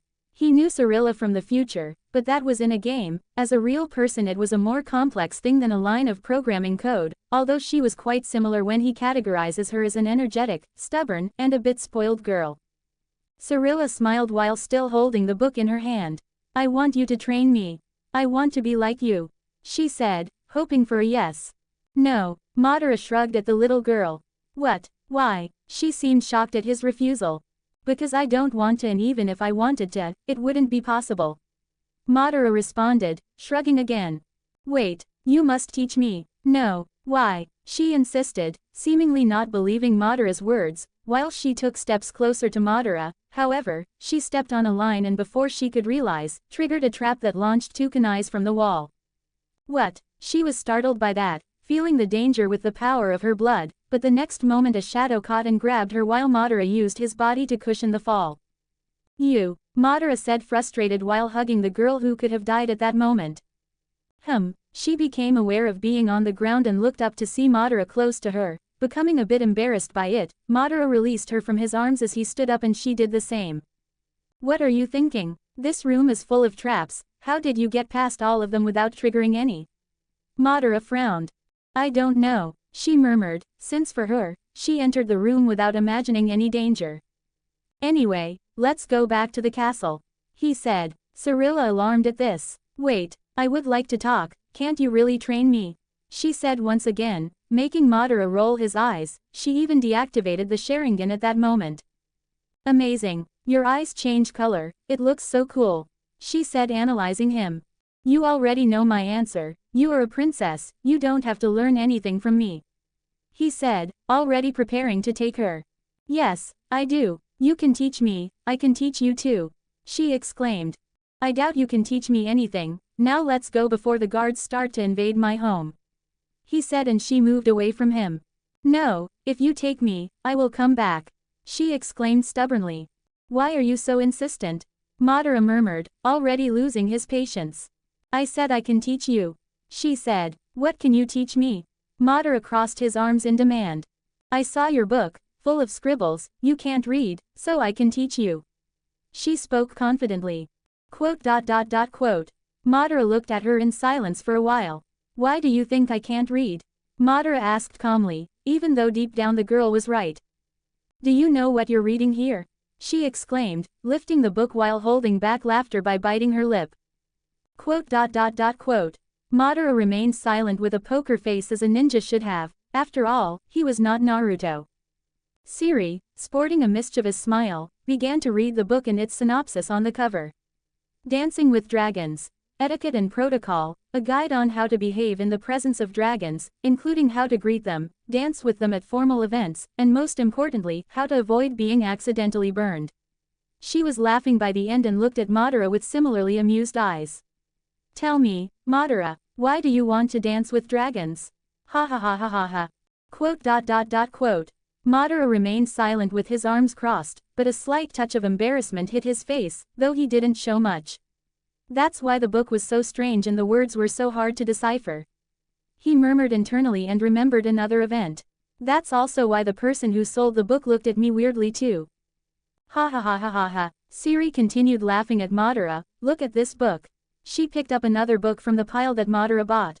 Deciphering Meows. Interspecies Communication for Beginners. An introduction to the study of cat language, offering insights into what different meows mean and how to establish meaningful dialogue with your feline. She laughed and grabbed another. Alternative history. If dinosaurs had developed technology before humans, a fictitious and illustrated exploration of what the world would be like if dinosaurs had intellectually evolved and developed their own technological society before the rise of humans. She laughed and turned her attention back to the book. By the way, what is a dinosaur? She asked before returning to laughter. Madara spent some time just watching her with a serious face and eyes closed, letting her finish. Are you done? Let's go to the castle. He said. No, ha ha ha, she continued laughing. I can help you, ha ha ha, I didn't know you were also this funny. Let's be friends, ha ha ha ha, she continued, and Madara waited for her to finish calmly. So, can we be friends? She said after catching her breath. We can't be friends, he said rationally. She was a princess at this time, he is an orphan child here. I doubt her grandmother would let her get close to me. He thought. Yes, we can, come on, I can help you. You tell me stories and try to teach me to be like you. I help you learn to read, how about that? She now said, waiting for a response without mocking Madara. I can't teach you to be like me, I am different from the rest of this world. Madara said. But that's amazing. That wasn't the response he expected from the girl. If you can't teach me, let's be friends. Can you enter the castle? I heard you can climb any building. If you can come to my room, I'll help you learn to read. She kept talking, insisting. Madara, already tired of this, ended up sighing. Let's go to the castle, and maybe I'll think about it. He said. That's great, she exclaimed. For her, someone saying they're thinking about something was agreeing. Now let's go before they start looking for you around the city. He said and approached her. Hey, what are you doing? She exclaimed as Madara picked her up and took the books from her hand, going to the window. Just relax, I'll take you quickly. He said and jumped out the window to the city without waiting for her to respond. Sometime later, a few hundred meters from Madara's current residence. www. This is amazing. Cirilla shouted excitedly as the wind beat against her hair, being carried by Madara as he jumped between houses. She felt an adrenaline she had never felt before. I told you to keep quiet. You can't draw attention like this. Madara said, frustrated as he saw people in the streets looking up for Ciri's scream. Sorry, she exclaimed, covering her mouth. Madara just nodded and continued on his way to the most powerful area of the city. Let's see if I can get through this place without being detected. He thought and landed in front of one of the last buildings before the castle of Cintra. Can you tell me where your room's window is? Madara turned to the girl being carried like a princess. Oh, the irony. It's there, she said, pointing to a hole in the highest tower, in the royal wing. Madara, observing the castle of Cintra with critical and calculating eyes, it was his first time here. The structure had its tall towers and the walls were robust. From his observation point, he studied the movement of the guards, noting the rounds of the sentinels and quickly calculating how he could get in there. Compared to the wall he used to cross to leave the city, here it was much harder to enter. Princess, I would like you to not say anything while we enter, understood? Madara commented. Ciri, call me Ciri. She complained and Madara rolled his eyes. We'll talk about that later. Did you understand what I meant? He asked again. Yes, I'll be quiet. She murmured in agreement. His Sharingan was activated and he could even calculate the trajectory of the sentinels. Jumping from the building while Cirilla was on the ground, he quickly started to run through a blind spot before reaching the wall, and the guard returns to that side. Reaching the wall undetected, he began to climb and crouched on the wall, squeezing Cirilla while some guards had climbed the wall and were above them. Cirilla couldn't even breathe while Madara was calm, analyzing the situation and preparing for any unexpected event. As soon as the path was clear, he continued to climb and jumped off the wall quickly, using the shadows of the castle garden. My grandma. Cirilla couldn't help but exclaim softly, seeing Calanth having tea with her ladies in waiting in that garden. Madara looked curiously at the queen for the first time, and she seemed to be a fierce woman. After that he continued the path towards the main towers, following through the shadows, passing by watchers and even royal guards, then jumping to the roof before starting to climb the towers. Cirilla remained silent, but she quite enjoyed the thrill of having done that. Madara was lucky that they did all this and she stayed silent. So hi, she finally spoke, now feeling the excitement of being in an attitude just held. Madara ignored her and kept running along the walls until he found the window that Ciri pointed out. Finally, they arrived. It looks like we've arrived, it's time for me to go. Madara spoke, turning around. Wait, you will come back, we are friends, aren't we? I have to teach you to read and write, remember? She insisted with a hopeful look. We'll see each other another time, Ciri. Madara said and jumped from the window without waiting for the girl to respond. Despite his vague response, Cirilla was happy that he called her by her nickname and was fascinated by the boy's exit jumping her window, quickly going to the window, but Madara had already disappeared from sight. 9 comments 0 vote. Chapter 22 Cintra 15. Chapter size. 2,300 words. Third person Pav. Cintra, Northern Kingdoms. ...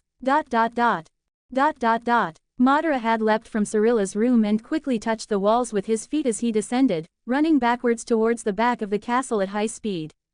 After getting closer to the buildings, he jumped onto the roofs of the castle's smaller structures, jumping again to the next roofs and entering another castle garden. While passing by guards and going through the blind spot between patrols, he returned to the city after going around and entering through one of the gates. He had headed towards his current dwelling with the intention of resting a bit after fighting the bandits and dealing with the princess of this realm. As soon as he stepped into his room again, he sighed. So much happening in just one day. He murmured, looking at the trap Cirilla had disarmed. I still don't understand how she found this place and got here. Anyway, these books, not knowing the language of the north is a curse. Madara thought to himself before setting those books on fire and lying down on the cover to sleep. Before dawn the next day, Madara woke up and made a meal with his supplies. He would have to return to his missions and his goal at that moment was to hunt the ghoul on the South Proton side. He prepared and went in that direction with his chakra fully recovered. He quickly was outside of Cintra and ran for half a day until he arrived at the location specified by the druid. So these mountains are the ones the map indicates. Madara thought, looking at the landscape. Putting away the map, he entered a forest below the mountain. He continued jumping through the forest until he found a road in the middle of the forest. What surprised him was not the road. There were many trails that people used to cut shortcuts, but the horse footprints stamped from the earth. These marks, they are made recently. Murata analyzed. It seems he was not the only one in the middle of that forest. The question was who would be here. Setting that aside, he then decided to continue on the path, even following that road. Elsewhere, there was a group of horses going through the forest. Father, are you sure we should be here? We are dealing with a monster. A boy in his 15 years spoke on a horse while holding a crossbow and attentive to any movement in the forest. Do not fear it, my son, we will kill this beast once and for all. It's been ravaging our cattle, now we will kill it. At your age my father also took me to kill some drowners. A middle-aged man spoke, sporting his large curved mustache. But everyone says that a ghoul is the worst of monsters. The boy insisted. Relax, Victor, we can handle this. One of the other men on his horse spoke confidently. We are with 20 soldiers and 3 knights, do you think we cannot fight a monster? The knight spoke confidently. This group was a local noble with a large farm in this region. However, he has been a week with a beast terrorizing his farms and has already killed 3 of his servants and destroyed a part of the plantation at the forest's edge. Now he formed a group to deal with this creature once and for all. His name was Merrill Huggill. His son and firstborn here was Victor Huggill, being Huggill an old and noble family of Cintra. You heard our knight, we will deal with this creature. Merrill spoke humorously. After all, he was a well-humored noble. The journey continued until they found a trail in the bush. Their knights quickly got off their soldiers and went to analyze. Commander, it's a trail of a large creature, seems to have caught a deer and dragged it into the forest. The man spoke, who seemed to be a hunter in the group. "This is interesting, we are close to our prey," he said satisfactorily and looked at his son. "Today you will become a man, killing giving the final blow," he said, and his son, a bit scared, nodded reluctantly. They then left the horse aside and the soldiers began to cut through the bush with their swords as they opened a trail following blood. As they ventured into the forest, Madara continued his path through the forest for a while longer. He was hours behind these men, so it took him a while to finally reach their horses with a man taking care of the animals, who seemed more a servant than a soldier. He landed on the trunk of a tree, carefully looking at the trail they began to create in the forest. Seeing the blood, he already figured that the group would also be behind the ghoul. He passed by the man, who noticed a shadow through the air and looked up to see nothing in the end. "I think I'm seeing things," he murmured while continuing to take care of the horses. Meanwhile, the members of the small expedition continued venturing deeper into the forest with their swords cutting through everything. "The sharpener on the farm will be furious when he sees the cuts on our weapons," a soldier joked at the front, drawing some laughter. "Hey, wait," one of them spoke up, asking them to be quiet. "Listen to this," he said, making everyone raise their ears to try and hear something. It didn't take long for them to hear a kind of growling close to them. "This," one of them said, and started to advance further through the brush until they found a kind of crater. There were bones scattered around the place and a beast like a dog with spikes devouring a carcass, what should be a deer they were tracking the trail of. "It's him, notify the commander, we found our target," one of them said, and a soldier went back with the intention of notifying the others. The other soldiers, still hidden behind the bush, looked at the creature that was so focused on eating that it hadn't noticed them yet. "What an ugly thing, can we fight against this?" one of them said. "We can fight, yes, look at our number," one of the soldiers tried to infuse courage, gripping the hilt of his sword. "I still think it's a bad idea, why didn't Lord Huggill hire a witcher?" another soldier murmured, as he looked nervously around. "Waste of time, he even sent a petition to the crown, but nothing was done," replied a third. "Why are you surprised? You know our queen doesn't like witchers," another soldier intervened. "Like it or not, they're still useful. We deal with bandits and outlaws, now against these things," another soldier's voice sounded. "Anyway, we can't do anything but follow orders, so let's wait," concluded one last, with a sigh, as all the soldiers settled into a waiting position, cautiously observing the creature from a distance. The commander finally arrived with Lord Huggill.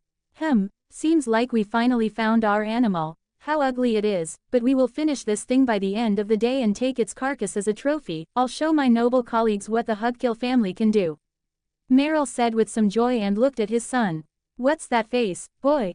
It's just a spiky dog, let's kill it," he said, patting the young boy on the back, who nodded. "Shall we proceed, Lord Huggill?" the commander spoke. "Yes, prepare the men," he said cheerfully. "Okay, I want 5 archers up here, the others come with me, and let's kill this monster," he said. The soldiers, hearing the command, quickly began to organize according to the instructions. The archers positioned themselves at strategic points above the crater, aiming at the creature cautiously, while the others armed themselves with swords and spears, preparing for the fight, descending the place while keeping swords raised to the creature a little distance away. More and more soldiers fell into the crater, as their numbers increased. "Shall we go too, father?" Victor asked fearfully. "Of course, son, let's finish off this creature," the noble said with his voice full of enthusiasm. They also descended and began to form a line with swords pointed upwards while having the archers prepared above them. The ghoul raised its head, making everyone swallow hard while waiting for the creature to attack, but it just kept its wild eyes while its mouth ran with blood, to go back to eating soon after, ignoring them. The commander sighed a bit, but he would have to face the creature anyway. He turned his attention back to everyone. "Everyone ready?" he checked, looking at his men who nodded. Tension was in everyone. "Son, stay behind me," Meryl instructed Victor, who, despite the evident fear, nodded his head, holding his weapon firmly. "Now," the commander signaled with his hand, and the archers released a volley of arrows towards the ghoul, which raised its head with a fierce roar as it was hit. The arrows, however, seemed to only irritate it more than cause significant damage, as only one had embedded in its hide, the others seemed to be repelled. "Advance," the commander shouted again, and the soldiers with swords and spears began to move towards the beast, forming an attack line. The creature, noticing the advance, set aside what remained of its prey and turned to face the invaders, displaying sharp teeth and a wild look as its body seemed to turn red. "Do not hesitate, attack with everything," Meryl encouraged, leading the group from the front with the commander at his side. They approached the beast, preparing for the direct confrontation. Victor, following closely, tried to hide his nervousness behind the determination not to disappoint his father. He watched every move of the soldiers, trying to follow them towards the enemy. What followed was quite shocking. The archers launched another line of arrows, but the creature charged against the soldiers, making them miss this shot altogether. The commander raised his sword and swung it down to hit the monster. However, the creature was faster and quickly charged at them in the front line, making them fly to the opposite side, as it was much stronger, breaking through the lines of soldiers while Victor saw his father thrown back in an instant. A soldier next to him had been thrown to the ground while the ghoul was on top of him. "Ah!" he exclaimed in fright as he saw the man screaming while his neck was pierced by the monster's teeth. "Stop him!" a soldier shouted next to him, throwing his sword at the creature, but it only hit the shell. Yet men tried to hit the creature while they surrounded it and their colleague let out his last screams before dying. "Do not stop." He didn't even have time to react when he and his colleagues who were hitting the creature with their swords saw the spines expand from the creature, piercing them all immediately. 4 soldiers had fallen while screaming with their bodies pierced. Seeing this, the others began to retreat, running to the crater wall to climb up and get out of there. The ghoul, already irritated by the attack, started to go after those trying to escape. A man with his body suspended was grabbed and pulled off the wall while he had his leg pierced as he screamed in pain. The ghoul went for the second while a few managed to escape. The archers continued to launch arrows, but scared as they saw the carnage below them, the ghoul with some arrows embedded in its body, got irritated with them as well, and started to climb a part where there were rocks. The archers, seeing that they were the target of the monster, began to run. Victor was still paralyzed seeing bodies and blood around. There were at least 12 of them there, with some alive, but without their limbs or their body pierced while begging for help. He saw that they had lost more than half of the soldiers so easily and the monster was now hunting the others as they ran through the forest. Victor, paralyzed, came out of his stupor as he heard a moan behind him, reminded of his father there. "Dad!" he shouted and stood up to see the man fallen with his leg broken in great pain. "Dad, how are you?" he shouted, approaching still trembling from the terror he had witnessed. "Damn, I shouldn't have come here." The man regretted at that moment and looked at his son, practically asking for forgiveness. "Run, you have to escape," he implored. "But, I can't, everyone is dead, the commander is dying next to us, how can I manage to escape?" he said in despair as he saw the strongest man he knew with his whole body pierced and couldn't even speak with his throat destroyed while coughing to death. "Run, my son. You can't stay here," Meryl implored while having difficulty breathing and in pain. But before they could react, a roar appeared behind them, and the ghoul had just jumped into the crater again, with its mouth dripping blood as well as its spines on its back. The boy and his father looked terrified at that, seeing that their end was just a few meters away after that creature had probably massacred everyone in the group. However, before the creature could advance to eliminate them, a figure landed between the creature and the boy with his father on the ground. This was none other than Madara, who would face a creature he had never seen before. 1 comments 0 vote. Chapter 23 Cintra 16. Chapter size, 2,000 words. Third person POV. Cintra, Northern Kingdoms. ... Madara calmly landed in front of the ghoul, who looked a bit surprised while keeping its wild eyes on Madara. "This is not an ordinary ghoul. I think in the game, it was called a fierce ghoul," Madara murmured quietly, knowing that this creature had much stronger abilities than a common ghoul. "Who are you?" Madara looked at the teenager who was looking at him fearfully while his father next to him maintained a very cautious look. "I am Madara Uchiha. I am here for the crown mission, but it seems you arrived before me, and it did not end well," Madara spoke calmly. *ROAARRR*. The creature growled, drawing Madara's attention again. It could sense in its instincts that this human was not like the others. Madara sighed deeply, closed his eyes, and released his Sharingan. "You should try to get out of here and protect yourselves somewhere because I will deal with this creature right now," he said calmly and took a dagger from his pocket while keeping his small sword on his back. He twirled the kunai and looked at the creature, keeping the blade in line with its eyes. "Let's go, Dad, we have to get out of here." Victor said despite the fear, he had no choice but to listen to this stranger who appeared, hoping for some miracle from him. The creature fiercely looked at Madara and fled, not hesitating anymore, and lunged at Madara, who quickly moved against the creature. Madara ran with the kunai in front while the ghoul passed through the dead bodies advancing against his adversary until, getting close, he jumped at Madara, and he spun his Sharingan anticipating the move while positioning himself against the ground and passing under the creature, cutting it in an unprotected part with his spikes on top. The creature cried out in pain as it fell to the ground groaning. What was that? Victor, still moving away with his father, was stunned by this scene, wondering who that child was and how he did it while more than a dozen men were devoured without being able to react. The creature thrashed as blood came out of it. Madara just watched attentively. You wouldn't just fall from that, would you?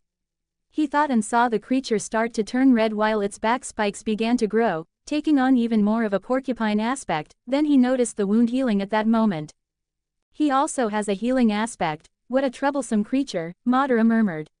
The creature got up and instead of charging at him, it turned towards the father and son next to it, running in that direction, leaving them frozen with death approaching.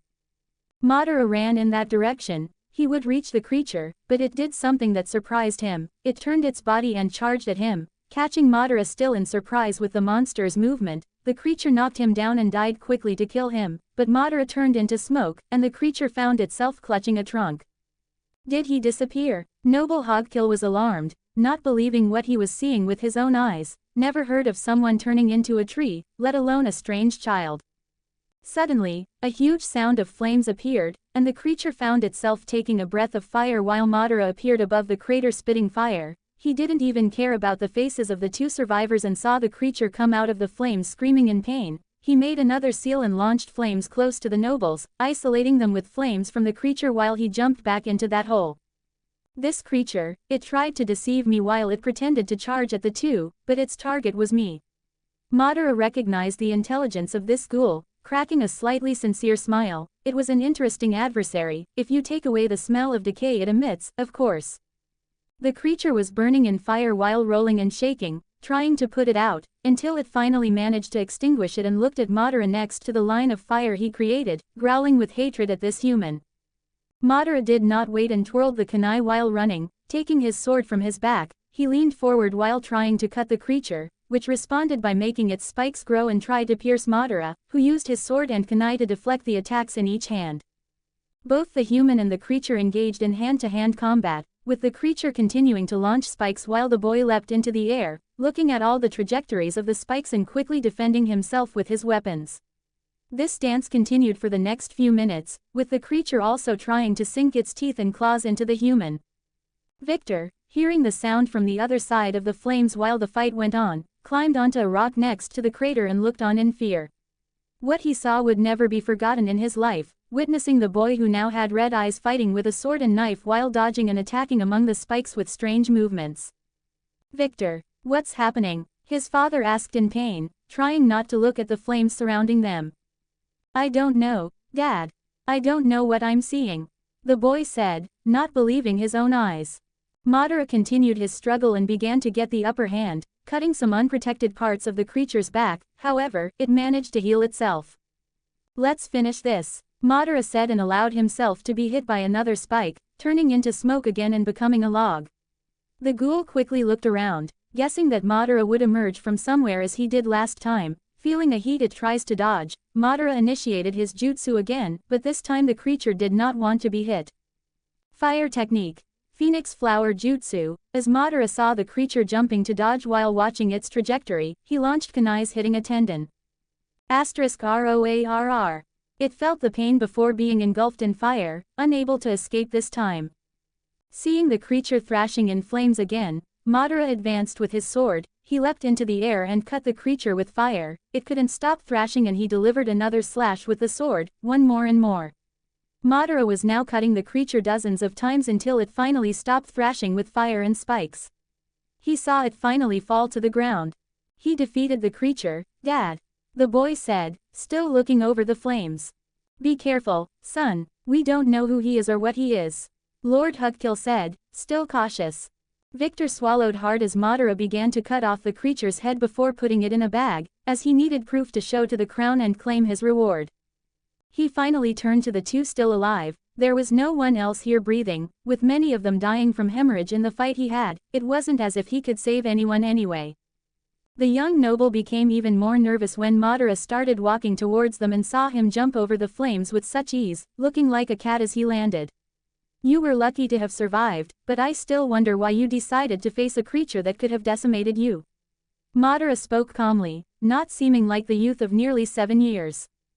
The man with the broken leg, calmer than his son, spoke, but not with the humor he had when this hunt started. I was a fool. I thought this creature was something we could easily handle. Well, you can see where my decision led us. He was truly regretful for having come here. He also opened up to this being that didn't seem human, not in his standards, because it acted with them calmly without hostility after killing the monster. You said your name was Madara Uchiha, and you're working with the crown? The man asked from the ground, recalling Madara's introduction, who nodded while Victor approached cautiously still. That's right, the Wizard of Calanth sought me out. Well, as you can see, I can handle this kind of work, Madara said. But how can you do this? I've never heard of a child wizard, and don't tell me you are one, because I've met one, and you are certainly not one, the man said, with a bit of improved humor, seeing that Madara might be trustworthy. Let's leave the questions for later. I think we have nothing left to do here. We should go, and you're going to need my help. Madara said. You can call my stable master. He was taking care of the animals in the forest, the man said. You should forget about them. I saw 2 men run away. As soon as they reached the horses, all would have fled, Madara said, and Meryl had to agree with that reasoning. My son is strong, but I doubt he can carry an 80-kilo man on his back, the man said. Leave that to me. First let's get you out of the flames, Madara said and approached Victor, who was frightened by the approach, while jumping with the boy over the flames. Victor found himself screaming as he passed through the flames in the air, and as soon as he landed on the ground safely with Madara cushioning the fall, the child jumped back into the flames and a moment later appeared in the air with his father on his back. I'll first burn all the bodies. We don't want them to turn into some kind of ghouls, much less other ghouls, Madara said and went to a corner where he began to burn all the dead. Now we must go. They can't have taken all the horses, Madara said and picked up Meryl again on his back before continuing on the path with Victor walking and following Madara. They climbed the crater and returned by the path made with the swords. The journey was made in silence. Both Victor and his father, Meryl, had been through a lot in the last hour and Madara knew to respect that. Sometime later, they finally came out of the dense forest and found more than 12 horses tied on the road, but no sign of other horses and the people who fled. Cowards, Meryl snarled seeing this. Well, I couldn't blame them too much. After all, you were dead to them, Madara commented and approached a saddle before placing the man with the broken leg. You should be able to guide him from here, Madara said to Victor. Are you leaving? Victor asked, surprised. Yes, my work here is done, he said with the bag and the head of the fierce ghoul. Wait, Meryl said while still adjusting without hurting his leg too much. Come to my house. With us, you saved our lives. The Hugills family cannot owe our lives to a stranger without repaying you in some way, he said. Sorry, you owe me nothing. I was just passing through, Madara spoke calmly. Please, I insist. The man seemed quite determined on this. Madara thought for a moment until he sighed. All right, but I will leave not long after, he said in the end, and Meryl nodded as his son mounted a horse and Madara would ride a horse for the first time in this world, picking another before heading to the Hugills property. 1 comments 0 vote. Pissed. Download the app for additional rewards. More events, more perks. Winning you more free perks. Download now. RaccoonLeague. Download app now. Chapter 24 Cintra 17. Chapter size. 2,100 words. Third person POV. Cintra, Northern Kingdoms. ... Madara continued riding his horse towards the Hugills farm. It didn't take long for the man, still with a broken leg, to start a conversation with him as they passed through the forest. His son seemed still very scared from what had happened and remained silent. He himself was looking at Madara with a certain fear after what had happened. You said you were some kind of ninja, what is that? I've never heard of it. The man spoke, much more cheerfully than before. It's hard to explain. You might say we're like wizards, taking on contracts and performing services, earning from it, Madara spoke calmly. He couldn't just say they were assassins, right? That sounds amazing, and they teach children from a young age. The man continued, interested in a force he had until then been unaware of. There are many children who learn from the age of 5 or 6, however, I am the only ninja in the world now, Madara spoke, not wanting to delve too much into a military system that didn't exist in this world, making it very hard for people to understand his explanation. I see, so it's an extinct and also strict order, the man said, understanding Madara's intent with his last words.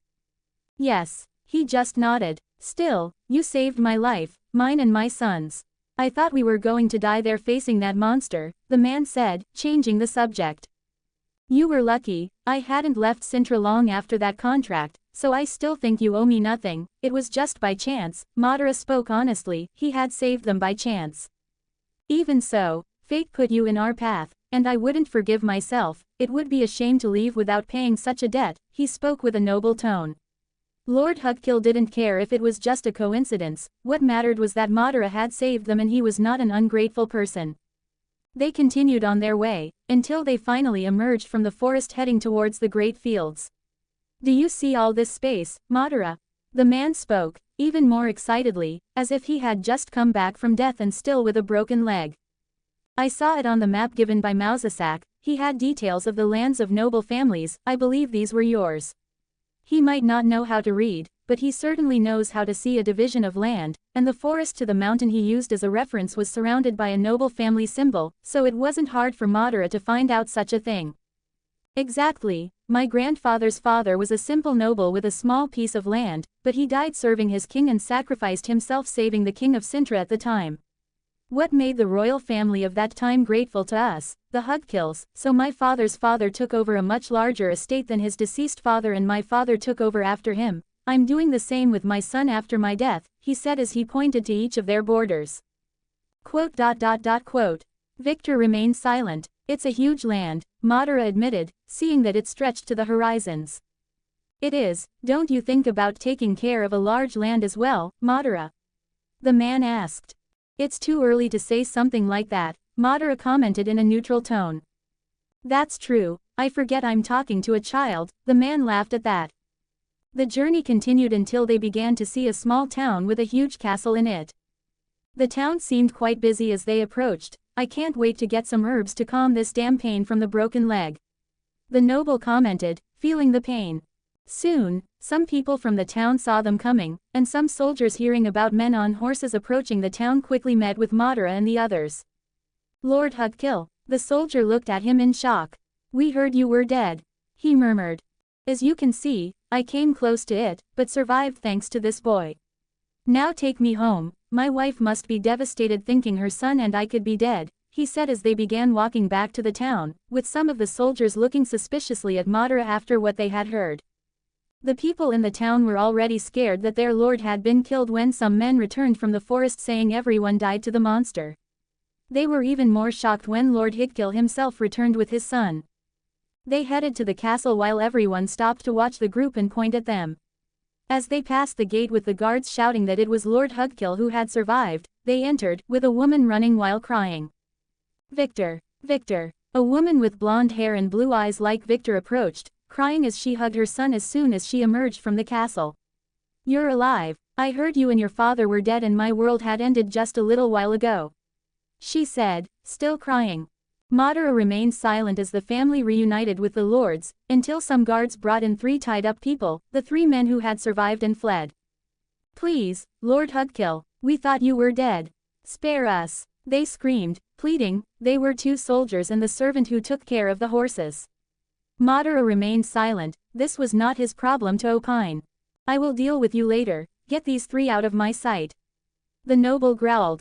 He dismounted from the horse and saw the man approach his wife with the injured leg, as she hugged him as well, looking like quite the family. Let's go inside, come Madara, you are my guest of honor.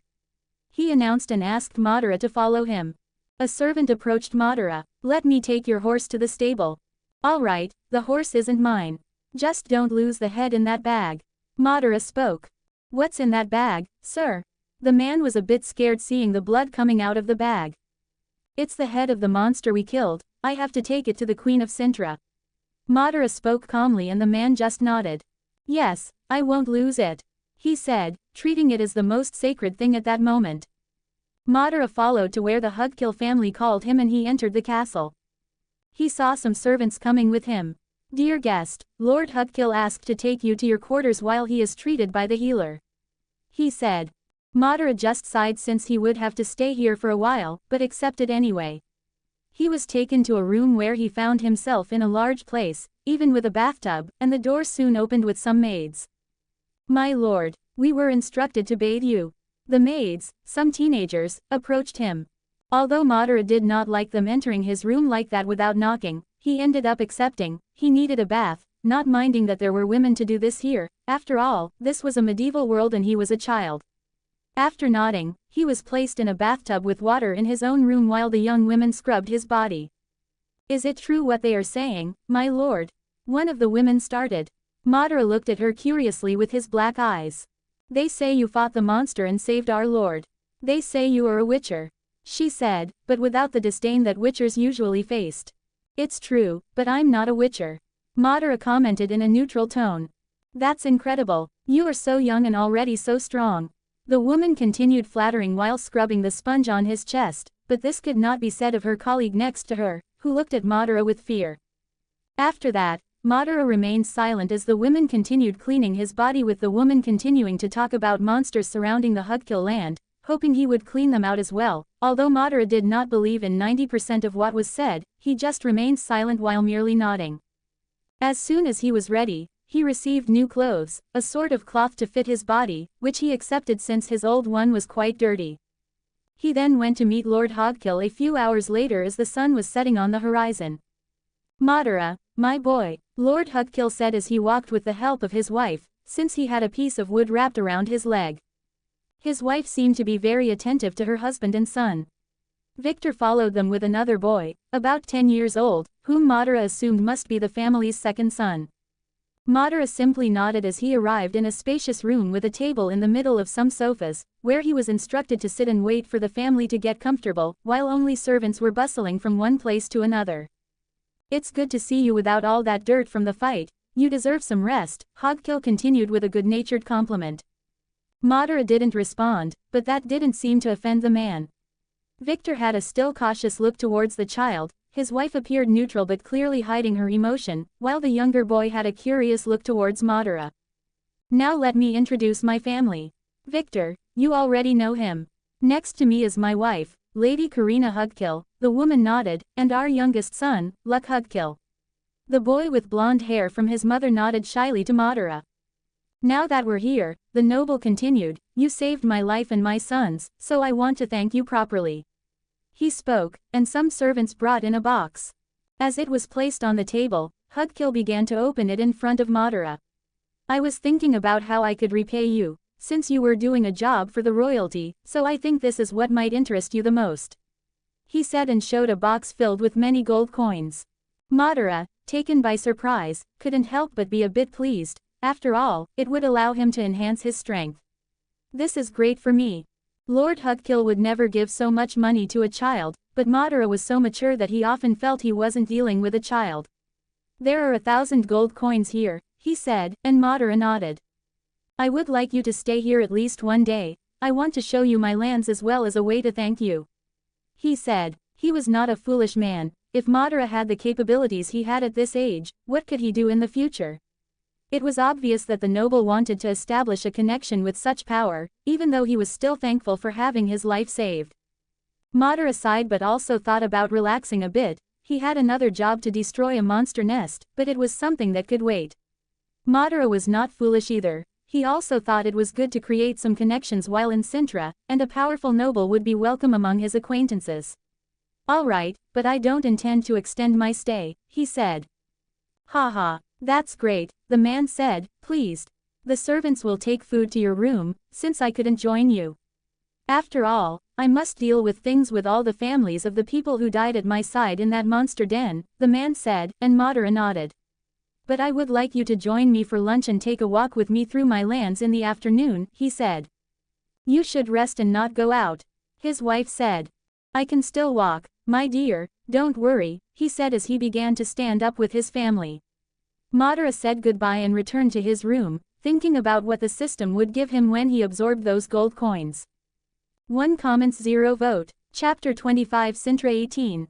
Chapter size. 2,100 words. Third person POV. Cintra, Northern Kingdoms. ... Madara entered the room and activated the system. Sitting on the bed, he placed all the 1,000 gold coins into the system, quickly receiving another notification.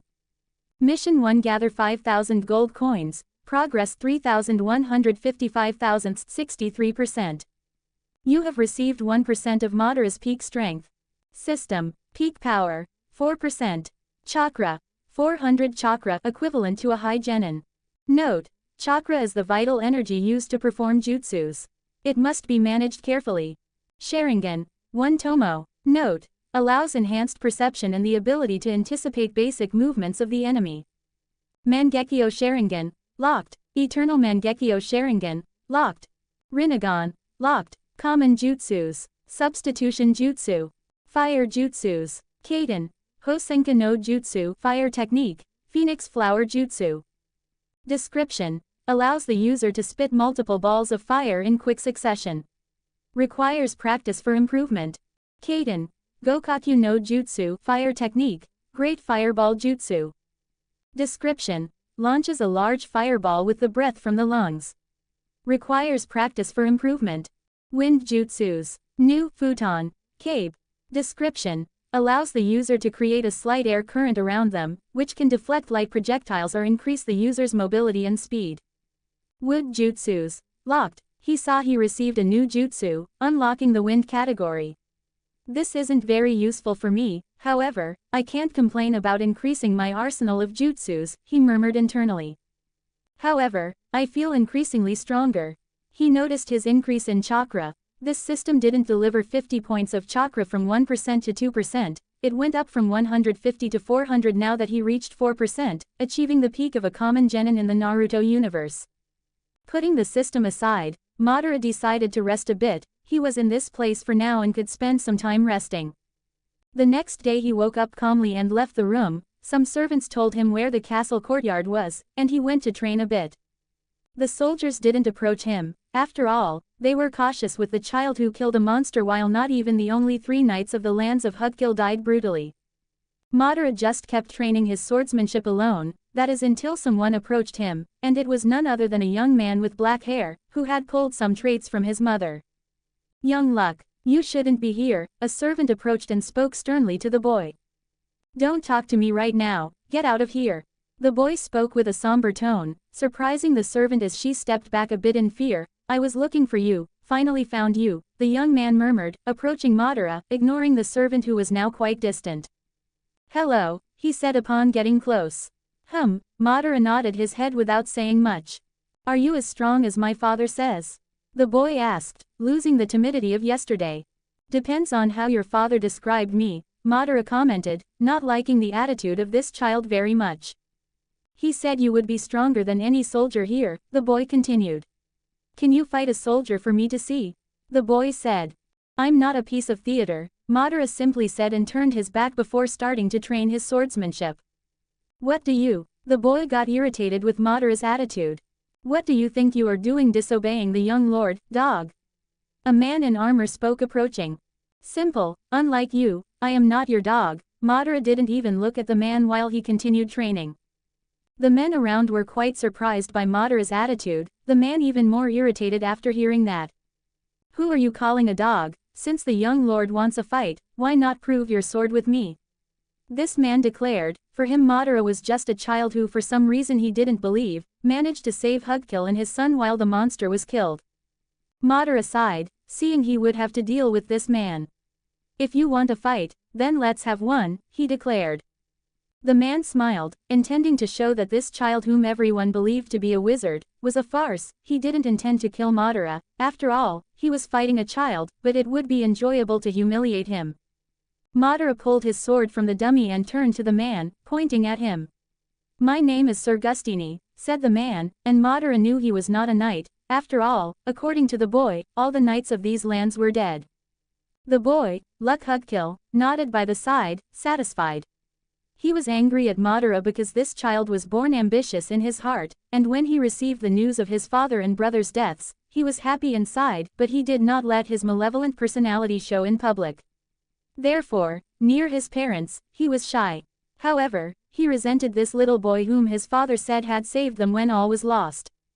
The man, not waiting any longer while staring at Madara, launched an attack on the ninja, who used his small sword and deflected the medieval sword with a sound of metal, but Gustini did not stop. He launched another attack and Madara, even without using the Sharingan, could handle the man.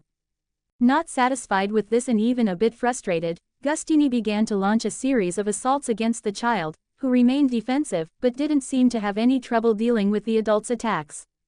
Everyone began to comment and even laugh at Gustini. After all, the man was being stopped by a child. As Madara thought about how to rebuff another attack, he decided it was time to end this. He began to attack as well, causing the man to take a few steps back with the sudden onslaught. Madara launched attacks with such speed that the man had to assume a defensive posture, retreating as Madara launched attacks from the right, left, and front. Luck looked on, stunned, wondering how a child smaller than him could be so strong. He saw Madara hitting the man's foot, cursing his armor as he felt the impact and fell to the ground. Ah! The man screamed, but Madara did not stop. When he doesn't like someone, he tends to give a bit more of a beating. He delivered a punch with his free hand, hitting the man directly in the face, as he was not wearing a helmet. His chin went directly back with the force of the boy, making him fall to the ground unconscious. The place fell silent immediately. In the midst of that silence, Madara sheathed his sword and began to leave the place, seeing no more need to stay there. Mr. Madara, a young servant approached with fear in her eyes towards the boy. Yes, Lord Huggill has invited you to have lunch with his family, so I came to inform you that your clothes have been placed inside your room, the woman said, and Madara nodded. He returned to his room and was given another bath to remove the sweat he had perspired in the training yard, getting ready to go to lunch with the noble family. The place was rich in various fruits, meat, and other kinds of food. It was the first time he had witnessed a noble lunch, but it was nothing beyond what he expected. Come, Madara, join us, the man spoke, and Madara nodded, sitting down in the place that was designated as a place of honor. Lord Huggill proved to be a very generous man, especially to those to whom he owed his life. His oldest son was more reserved. He had a certain fear of Madara, while his wife also seemed reserved but very smart. However, Madara had a different view of the youngest, who stared at him, despite showing the same shyness as yesterday in front of his parents. Madara could see the malice in him but left it aside. After all, it was not his problem. I heard you hit a soldier today, which is expected, the man said, laughing, and Madara just nodded. Now eat at your leisure. I want to show you my estate later, he said, and Madara nodded, eating quietly. The rest of the lunch went smoothly, with Madara eating and answering some incessant questions from Lord Huggill, with most of the answers being monosyllabic. Later, Madara went out with the noble and his older son. The man began to tell everything about his land since the time of his grandfather, and what he intended to do in his generation and later with his son Victor. The afternoon had begun to end, and they returned to the castle after being escorted through many places of their land. Are you really going to leave? Wouldn't you like to stay another night? Lord Huggill asked when Madara announced his departure. I'm leaving, I need to return to Cintra, and there's no problem traveling at night. After all, I can take care of myself, Madara said, and the noble nodded, albeit reluctantly. He would respect this boy. Madara then went back to the room to pick up his clothes before leaving. Wait, he heard a voice calling him and saw the 10-year-old blonde boy in the hallway, just the two of them at that moment. What is it? Madara asked, narrowing his eyes. I saw you fight, how about you join me? The boy asked. I'm not interested, he said and turned to go to the room. You don't understand, do you? You might have saved us, but I will inherit these lands from my brother. I won't be a second son, the boy began, and he had a quite evil tone, even for Madara, not that it affected him. I don't care, he said. I can make you rich. These lands will just be the beginning. I'll make Princess Cirilla marry me and I will take the throne of Cintra. You'll have everything you want. The boy insisted as if that was possible in his head. As I said, I don't care about any of that, Madara shrugged once more. You dare disobey me. When I become a king, I will send people to hunt you down. The boy shouted. If you want to hunt me, feel free, but pray I don't find you because I will do it and I will kill you when that happens." Madara was no longer calm, he exuded pure threat and the boy was frozen when Madara showed his Sharingan as soon as he finished his words, turning to him. "Remember these eyes, because the day you stand in my way, will be the last thing you will see in your life," he said and continued to walk without further care for the boy still standing there. He returned to his room and grabbed the rest of his things before jumping through the window and going to the courtyard where Lord Huggill was waiting for him with his older son by his side. "I'm leaving," Madara spoke, and the man nodded. "Good luck. You will always be welcome here. So come visit us," the man spoke and shook the boy's hand. Madara nodded, and Victor also shook his hand, although they didn't exchange any words. However, Madara passed by him without failing to say a few things. "I have nothing to do with your family's problems, perhaps we'll never see each other again, however, be careful with your younger brother, he's ambitious enough to backstab you one day, goodbye." Madara said these words, surprising Victor, who turned around, but Madara had already left at that moment, jumping over the wall and running towards Cintra without taking the horse that Lord Huggill wanted to give him. Raccoon here. You might be wondering what these 2 chapters with the Huggill family were about. I will use them in the future. After all, I need to add a bit of immersion to this world so that it really feels like The Witcher with all kinds of intrigue. Besides, the Hugills don't exist, they are some OCs that I put in since there isn't much information about the nobles of Cintra. 5 comments 0 vote. Chapter 26 Cintra 19. Chapter size, 1800 words. Third person POV. Cintra, Northern Kingdoms. ... The night ran its course in the northern realms as Madara continued to traverse the forests of Cintra. Leaping from tree to tree, not stopping for a moment, as he planned to do so in the capital. Madara was unbothered by the lack of light or the sound of various predators during the night, as he used his Sharingan to navigate through the forest, and it wasn't until a few hours had passed that he finally emerged from the jungle, finding the city's lights reflecting in the dark sky some distance on the horizon. It was amusing for Madara, who for the first time directed his gaze even higher and saw the constellation in the sky and not just basic stars, but the entire center of the galaxy, very similar to the Milky Way that you could observe in just a few parts of his old world, but here, due to the lack of so much lighting, it was somewhat a common sky. "This world has its own beauty too," Madara murmured, before he resumed running like a ninja across the fields towards the distant city. It didn't take long for him to finally arrive now as he moved like an animal at high speed while his hands were placed behind him. Reaching the city walls, he didn't stop quickly, leaping and climbing at high speed while keeping his chakra in the soles of his feet. Some guards who were watching on the walls of the wall didn't even see when the boy passed by them, so fast and blending into the darkness that they thought it was just the wind. Madara simply jumped from the wall in free fall into the city, even a little excited to feel the thrill of almost flying as he fell. "This never gets old," he murmured internally. He landed on a house and quickly gained momentum from the roof without breaking it and leapt again from roof to roof as he made his way to his location in the city. Arriving at the abandoned building, he sighed as he landed on one of the windows. He quickly prepared to rest. As he lay down on the cape after storing all his equipment, he thought satisfied with his last actions. He had done 2 of the 3 jobs and even earned 1,000 coins for saving a noble who, deep down, didn't want to be rewarded, but those 1,000 coins were welcome. Madara then slept satisfied, and the next day, he had one more mission to complete. Leaving the ghoul's head in the place, hoping it wouldn't stink too much, so much so that he put it on the window and not inside the room. Madara had prepared with his equipment, while placing his kunais in easy-to-grab spots on his belts and bags, sharpening his small sword for a proper cut in his view. The last job was quite simple. Eliminate a nest of neckers in a forest a bit far away. Neckers were easy to defeat, but in this specific location, there were at least dozens according to the druid, and they were harming some hunters and farmers. It was almost noon when he just organized his things and checked if everything was okay. Putting his bag and his small sharpened short sword, he then set off again. The place was a bit far, but Madara had no difficulty getting there, even having to have traveled the entire day. When night fell again, he had arrived at the location, but this was intentional. After all, these creatures spread out during the day through the forest and returned to the nest at night.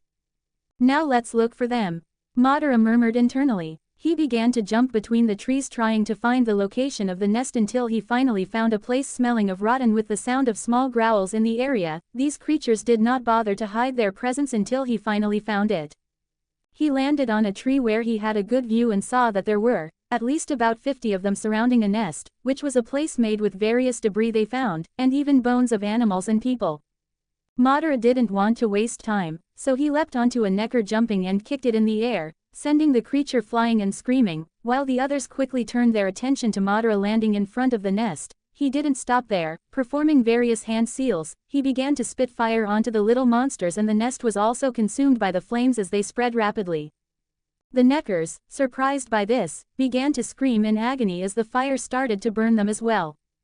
And the creatures, even with fire killing them, seemed to have gotten angry wanting to kill this human before falling dead. Madara found himself surrounded by monsters jumping on him, and began to kick the little fireballs when they attacked him, performing ninja pirouettes, dodging all those annoying creatures. It was after a few minutes of dodging and attacking that the creatures finally began to fall burned to the ground. Some fled, but were killed after having their body carbonized and no longer being able to withstand their wounds. Some time later, the nest itself began to burn with the fire going inside it, and more neckers began to come out of it. He was annoyed at first but ended up having fun while fighting with his taijutsu against the little creatures. Some time later, the battle had ended and, finally, Madara had completed his last mission. Then, he just picked up some heads as proof from some cremated bodies and ended up staying in the forest while sleeping in a tree waiting for the dawn of the next day to continue his journey. Returning to Cintra again, it was in the middle of the afternoon when he landed at his dwelling, and after picking up the ghoul's head, he now needed to take it to the druid of the castle. But he didn't know how he would be treated if he simply arrived at the gate and said, "I want to speak with the royal wizard." He believed it wouldn't end well. So, he took a different path. Instead of going to the gate, he quickly dodged, passing by the sentinels of the walls and the castle while entering the place. Madara began to jump around the place until he reached the main towers and began to run vertically until he found a specific window. Ciri was at the window at that moment, waiting for Madara for many days, but he still hadn't appeared. She always believed he would show up after their meeting many days ago and looked out the window waiting for the boy to come, but there was no sign of him. Ciri there was a spoiled girl, so this was the expected behavior of a girl raised that way, expecting Madara to do exactly what she wanted, but the boy never cared for her whims. "Am I going to have to go after him again?" she murmured softly, puffing her cheek and pouting while looking down at the city below her. What is he doing? While there was no sign of Madara, she wondered internally, that until a large shadow appeared at the window at that moment.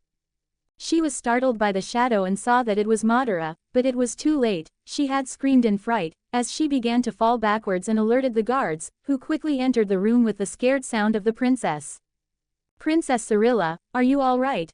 A man in richly detailed armor with the royal crest of Cintra, looked concerned as she was on the floor. Cirilla, seeing the guard, looked alarmed, while she quickly stood up and looked worried towards the window, if Madara was still there, but there was no one else.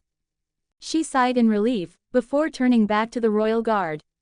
"I'm fine. Just fell. Don't worry," she spoke, praying for the man to leave while she was already standing, showing that she didn't need help.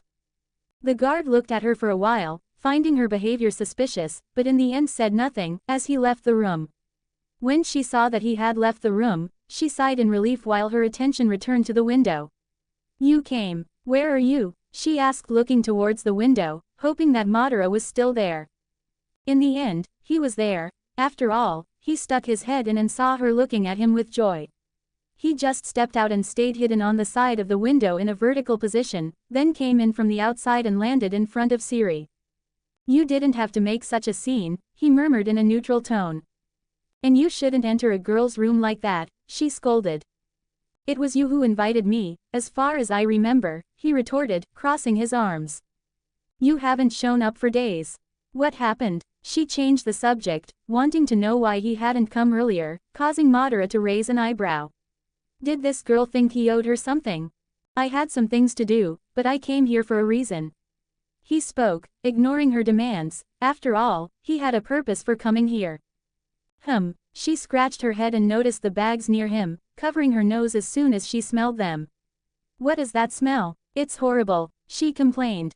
They're monsters, he just commented, his sour look turning quite excited. Monsters? Really, can I see? She wanted to see the creatures Madara was carrying. It's nothing special to see, I want to talk to the wizard. Can you call him for me? He asked, and despite being a bit dissatisfied with Madara's refusal, Cirilla nodded. Sure, I can call him. Just give me a moment, I'll go to his room, she said in an authoritative tone, straightening her dress and leaving through the door. The princess left the room, and the royal guard looked a bit surprised at her after what had happened. She looked at him and quickly said, I need to see Massacre, I'm going there, she said, wanting to see the druid. The guard nodded and accompanied her. After all, his job was to protect her, as well as all her family. 2 comments 0 vote. Chapter 27 Cintra 20. Chapter size. 1900 words. Third person Pav. Cintra, Northern Kingdoms. ... Cirilla continued her way with her chin held high, heading towards Massacre's laboratory.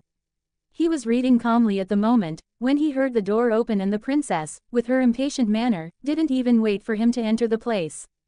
Princess Cirilla, what do I owe the pleasure of your visit at this time? Have you finally set your mind on studies? He asked with an amused smile, putting down the book with curiosity, since Cirilla never sought him out for academic matters, only asking about quite peculiar things. Can you wait outside? Cirilla turned back to her royal guard, who nodded and closed the door while Cirilla turned again to the druid and smiled in a mischievous manner. What is it? Massacre had to squint at the girl. I have a guest in my room. She began. Meanwhile, Madara stayed in the room waiting for Cirilla. He couldn't help but notice the environment was better than the last time he was here, curious about how a medieval princess lived. To start, the room was quite large, with medieval furniture that, however, seemed to have a varnish finish. The place was much larger than that of the noble from whom he had stolen some clothes, and there was a spot just for a series of dresses, making Madara amused thinking about how that child fit in there. After all, those dresses would puff up anyone who wore them. At the end, there was a large bed in the corner with various fabrics making it quite colorful. Why am I surprised? I've heard that medieval nobles equated colors with beauty and status, though I always prefer something more discreet like black or at most a gray. He thought, looking at the color show on the princess's bed. But surely she's much better off than I am, where my company are rats and spider webs. He thought with some amusement about the place where he lived. Another thing that interested him in the place was a piece of furniture with a small amount of books, seeming like the books the princess read and spent her time with. However, it didn't seem like something a noble little girl would read, something about knights and charming princes. There were books with monster faces and some words he recognized, like types of weapons. Showing that the princess was fascinated by this kind of subject, something that didn't surprise him. It didn't take long for the door to begin opening again. Madara, this time, didn't hide, while remaining in the place with some books he had taken from that moment. After all, his presence was no longer a secret as soon as the druid would find out. Massacre entered the room calmly with Cirilla while the guard stood at the door not knowing what the druid was doing there, and he looked at the boy standing there with interest next to the princess. After he closed the door, he kept his gaze on Madara. You know, I could imagine a lot of things when the princess came to talk to me, but I was quite surprised when she told me she had a certain guest in her quarters. I could never have imagined that Madara was in the castle looking for me, said the druid. He noticed that Madara and Cirilla were not strangers, which made him question what was happening here. May I know how you and our princess came to know each other? That is a puzzle to this old man, he spoke. We met a few days ago, admitted Madara calmly. Massacre had to raise an eyebrow hearing this. Could I know how you met? After all, I don't think you would meet just anywhere. The princess has been in the castle for the last few days as far as I know. I met your princess at my house a few days ago. I had to bring her back to the castle. Madara spoke while looking at the princess's face, which quickly became shy. Is that true? Massacre also looked at Cirilla. And you young lady, how did you end up at his house? He asked, while Cirilla just gave a half smile being caught in a mischief. I ran away and went to find him, but as you can see, I managed, she said, the shyness she had at the beginning being replaced by a tone as if she had done something great and impressive. It seems our princess is getting up to such things and no one knows. He sighed. After all, he was worried about the girl's safety. But anyway, we will deal with that later. Now, what can I do for you, Madara? He asked with a small smile at the boy. I've completed all the missions. He showed some bags that were stinking. Here's the head of the ghoul and the neckers that I hunted and destroyed their nest. As for the bandits, I believe your guards have already reported what happened, right? He spoke. True, we heard about a boy with red eyes defeating some bandits and rescuing hostages. It seems then you've completed all the missions quickly. I should congratulate you. I'll report your completed tasks and reward you with money. You can give me the bags, I will be back soon, he said, not minding if he would leave Madara alone with the princess, and left the room to speak with the queen. Madara saw the druid leave and sighed. After all, he was sure this wouldn't end simply. Meanwhile, Cirilla looked at him with a sparkle in her eyes. You killed all the monsters. Amazing. Can I do that too? She asked, again not caring that it was the fourth time she had asked since they met. Madara just stayed silent, while looking out the window feeling the wind from that height. Why don't you say anything? She asked again, and Madara did not respond. This is so boring, she said in the end, pouting. But her gaze returned to the book Madara was carrying. Since you're here, I'm going to teach you to read and write, she declared. In return, will you teach me to be like you? She insisted once again. Madara, a bit tired of her questions about being like him, said, I can't teach you to be like me.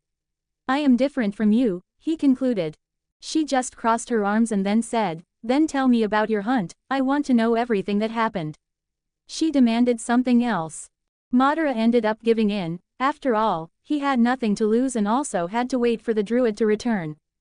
All right, he spoke, and even keeping a neutral and arrogant voice, he talked about his hunt, the fight against the bandits and the ferocious ghoul with some details, but not talking about things a child should not hear. Incredible, you saved a noble, she said, so excited she was jumping as soon as Madara finished. It wasn't my intention, but I ended up finding them in danger fighting against what wanted to kill them. Madara responded, still near the window while leaning on it. Even so, it was amazing. You also fought against bandits and saved those hostages. But you haven't told the story of the last mission, she spoke, demanding again for more. There's not much to tell, he responded without looking at her. It was basically setting fire and killing some noisy and insistent little monsters, he said honestly. So cool. Anyway, come here, I'm going to teach you to read, as I told you I would, she said, looking at him. Madara turned his gaze to her on the bed as she opened a book she had taken from the table and asked him to come closer and sit by her side. He ended up doing so, knowing that he needed to learn the language of this world sooner or later, and on his own he was not having as much success as he wanted. She opened a book and asked him to get comfortable with reading, which he ended up doing. She started to say the words she was reading, little by little, but Madara still found it very difficult to understand. Then, he activated his Sharingan to listen and read what Cirilla was saying, memorizing everything he could. Cirilla looked at him, to see if he was paying attention, and saw his eyes red like that time in the forest when they met. Incredible. Your eyes changed color. Why did you do that? She asked curiously. They help me learn faster, he commented. Is it like the Witchers? She asked. No, it comes from my lineage, Madara said. That sounds really cool. Everyone talks about my lineage too and how I was born with powers, but Massacre's lessons are so boring. You know about it? She asked, hoping it sounds incredible too. Yes, Madara said. Madara knew she was a descendant of Lara Doran. Her lineage carries great power that later she might be known as the Lady of Time and Space. That could rule the entire continent with her power. However, according to his knowledge, she couldn't control her power properly and her journey would be of great dangers. At this moment, Madara couldn't help but think about how her future, or the world's, would change with his presence here. He could help her have a better life, at least not being pursued as she would be. Moreover, he had some strange connection with her. Even trying to avoid her at the beginning, now he was in her room after she found him. Madara dropped his thoughts and returned to answering Cirilla again. But just a little, he said. Everyone says that I carry great power and that I must learn to control it, she said. Could I travel the world too, without worrying about noble etiquettes and political marriages? She asked, not looking at him, but at the window. After all, her wish was to be traveling, to be like Geralt and even Madara, to be free like a swallow. I'm sure you will achieve what you aspire to, he said in the end. Really? You think so? She looked at him surprised. While he had a calm face, knowing the future, at least what he couldn't change. Yes, he said. Great, we could be a duo in the future and even invite Geralt too. She exclaimed. Madara did not respond, as they went back to studying the words while he memorized everything with his Sharingan. They spent some time on this, while Madara began to learn, until the door opened again with Massacre appearing. I see you two are getting comfortable, he said, smiling, looking at the two reading the book. Of course, I'm teaching him to read, she said, puffing out her chest. Well, seems quite useful. Massacre looked at Madara while raising an eyebrow before continuing. Anyway, I spoke with the queen, and she wants to meet Madara, he announced, and Madara looked a bit surprised while Cirilla did the same. This is unexpected, but finally, I'll meet the lioness of Cintra. He murmured internally. Then, they left the room, heading towards the throne room. 1 comments 0 vote. Chapter 28 Cintra 21. Chapter size, 1900 words. Third person Pav. Cintra, Northern Kingdoms. A little before Madara headed to the throne room, Massacre met with the queen, entering the throne room where some of the audiences with the queen took place. My queen, you must understand that I was robbed, said a man dressed in noble attire. That's a lie, my queen, this man bet his money on a horse race and his horse lost. I won the money fairly, said another man, dressed more like a merchant. You're lying, the noble retorted. Silence. Calanth, unable to bear the argument any longer, shouted angrily as her voice echoed throughout the place.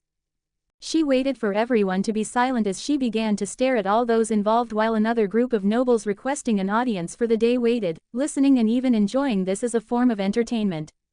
She sighed and began by looking at the noble. From what I understand, you bet your money on a horse in the race, correct? She asked with a hawkish glance. Yes, my queen, the man said cautiously. And your horse lost? She raised an eyebrow as if dealing with a spoiled noble who doesn't know how to lose. The man swallowed early before continuing, a bit hesitantly. Yes, my queen, but, he continued, but was cut off. Well, if that's why you came to request an audience and make me waste my time, after all, you lost that money in a fair game, she rebutted. But my queen, it's 200 gold coins. The noble said with a whining tone. You should have thought of that before even betting. Now get out of my sight, you have nothing to pay this man, and if you come back with another ridiculous demand after betting money and losing, I will throw you in the dungeon. Calanth growled at the man, who shrunk at those words and began to leave hastily. Thank you for your clemency, my queen, the merchant bowed respectfully before beginning to withdraw as well. I thought you'd throw him in the dungeon, the man next to the queen, Iced Tersiche, said. It was close, but today it seems I'm patient, Calanth admitted. Anyway, our druid is present, Iced said. Calanth turned her gaze forward, passing by the noble group and looking at Massacre near the entrance. Immediately making way for the castle's druid to pass. Massacre, come closer, she said, and the mage walked up to her, but he didn't stop, coming closer to the queen. Calanth knew this habit when the man had something important to say while not wanting to share something with everyone present, he approached her ear and began to speak. Madara Uchiha is in the princess's room, he said calmly. Calanth showed no initial reaction, but her eyes trembled slightly. She looked at all the nobles still present and spoke in a loud tone as if she was commanding an army on the battlefield. Everyone, the audience is finished for today, there are more urgent matters that require my presence. She said with her stern voice, and everyone, despite a dissatisfied face, began to leave the throne room. And there goes your patience, she murmured after hearing the druid. After everyone left, even the royal guards, she turned to Massacre, who had moved away a bit. Now start telling me why that boy entered my castle and is in Ciri's room. She growled, demanding an explanation. You should blame the girl more than the boy, Massacre said calmly. What do you mean? She looked confused, yet still angry. Our princess ran away from the castle without anyone noticing a few days ago. She went after the boy in the city and by some luck, or intervention of fate, she found him and he brought her back to the castle safely. Massacre emphasized the connection between the two. Don't come to me with this fate thing.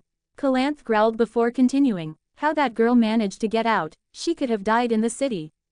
Calanth could not imagine anything worse for Cirilla going out alone. My queen, if I may, Massacre suggested, waiting for permission to speak.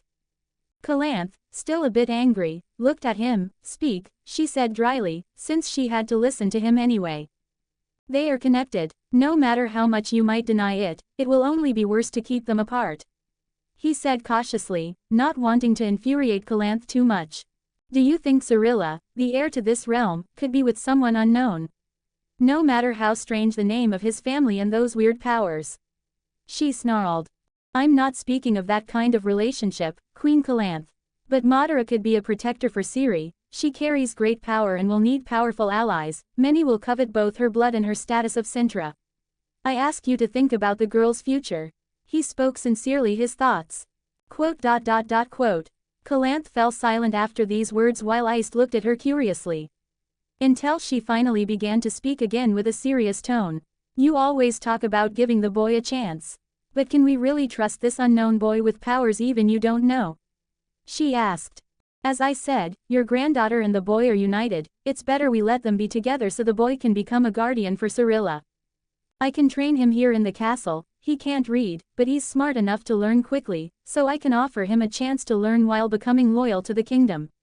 Make him grateful. I've seen what he can do. I wonder how strong he will be in the future, as a sort of Cintra against any enemy. He said, wanting to bet that Madara could be loyal to Cintra and Ciri and was trying to convince the queen thinking about the future of the kingdom.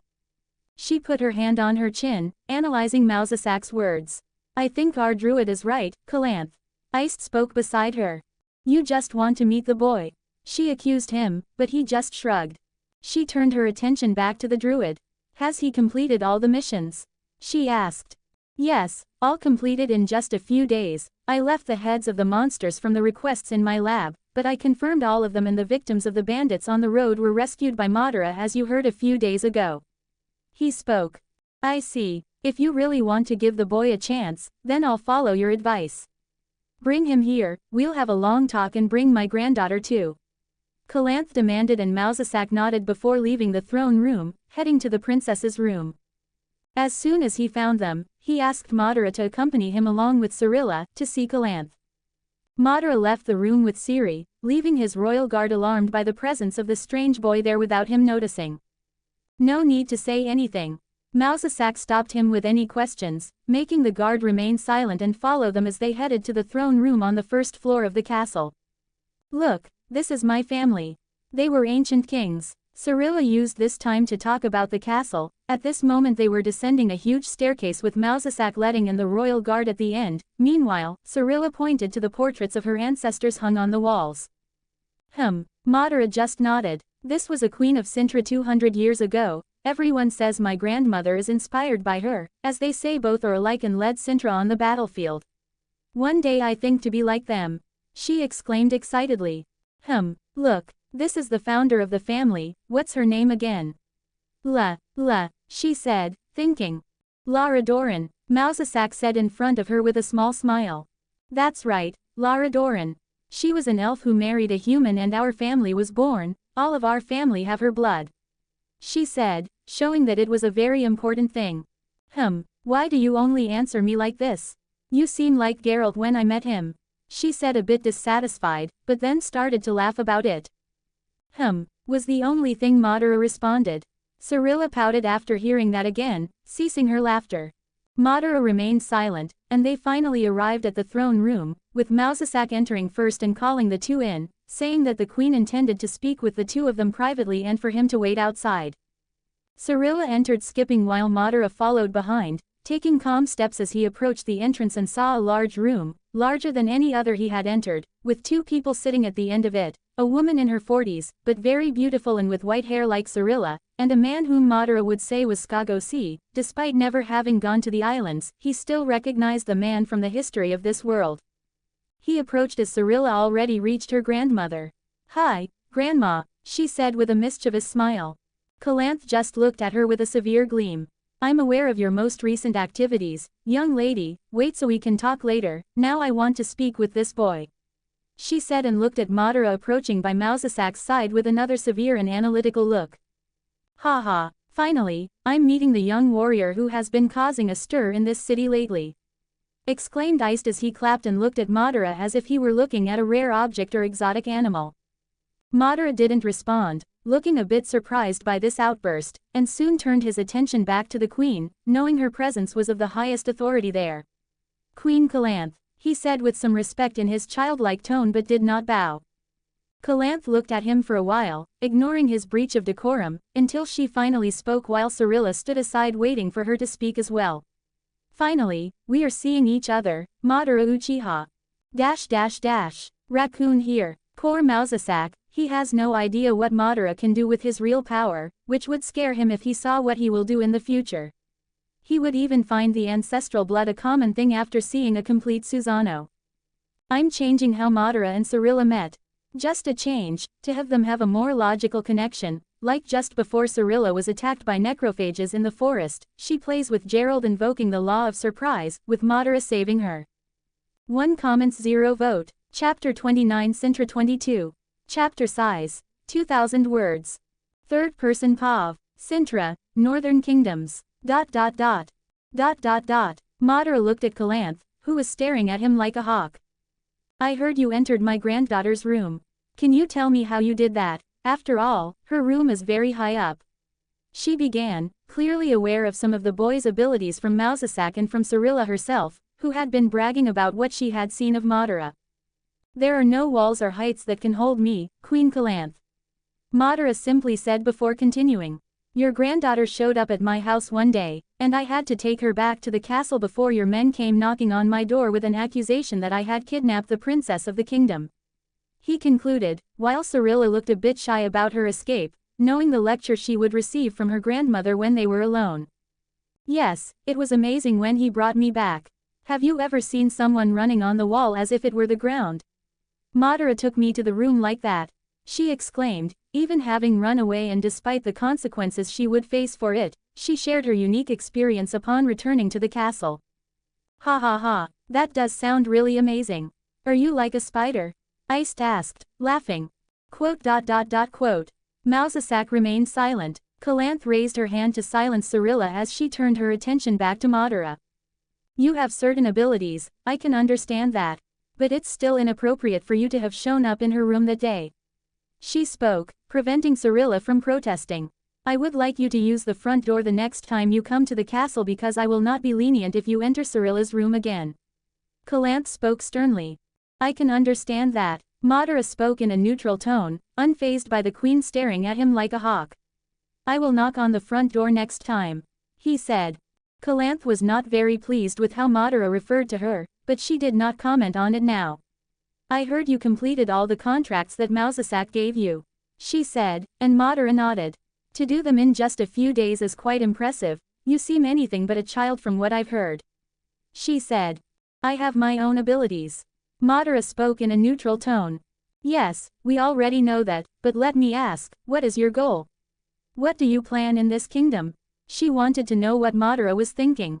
I intend to settle for a few years. I have some unfinished business in the city, but I still plan to stay here for a few years, since I am just a child, he admitted. Madara planned to travel the world, but he could not do so with his current abilities, hence the intention to strengthen himself in a safe place, even staying in a forest training.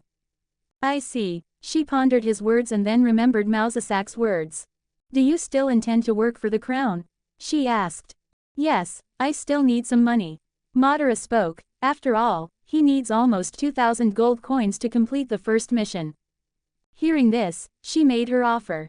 Massacre told me of your worth. I offer you a proposal. How about you work directly for the royal family of Cintra? She asked. What do you mean? Madara asked. She means if you would like to become a force of the kingdom. Massacre intervened from the side. Do you mean some kind of guard or soldiers? Madara looked at him, disliking the proposal, and turned to the queen. Sorry, but I will not stay in this kingdom in a few years. I cannot accept that. Madara spoke. After all, he had the whole world to explore, and even though he knew of Cintra's cruel fate, he would not promise anything, much less his loyalty to any flag. He is Madara Uchiha after all. Cirilla by his side felt a bit disappointed with Madara's words on one hand, but also hopeful of perhaps being able to travel the world with Madara, as she already saw them as a duo making contracts like witches. Calanth remained silent for a while and looked at Massacre. As Madara had declined her proposal, the druid man simply looked up to say a few words that only Calanth could understand. Even if the boy does not want to affiliate with the kingdom, he will still spend years here. It would be nice to have him around, and helping him would earn him a great favor. Think about it, Calanth, he can do so much at this age. Imagine the reputation he will have when he grows up. Iced whispered to the queen calmly. Calanth remained silent for a while, thoughtful, while Ciri looked on with some tension, wondering what might happen. She did not want her grandmother to expel Madara from the castle, not now that he had finally appeared. The queen finally looked at Madara after pondering for a bit. If you intend to stay in Cintra for a while, then let me invite you as a guest of this castle, she said, and Madara raised an eyebrow before she continued. Massacre believes he can help educate you. You will live in the castle and receive resources for a good education and training. In exchange, you will do work for the crown and serve as a guard for Ciri. Despite speaking with a bit of distaste in the last part, she had no choice since her granddaughter would run away to find him whenever possible, as she was already doing. Ciri beside her looked with eyes sparkling with anticipation and turned to Madara with hope he would accept. After all, she wanted to be with him, perhaps he could even train her. All eyes turned back to the boy. Madara, though a bit surprised by this type of proposal, pondered. Staying in the castle has its advantages. After all, the place would be much better to live, but there are still other disadvantages and I would be watched. Madara thought for a bit.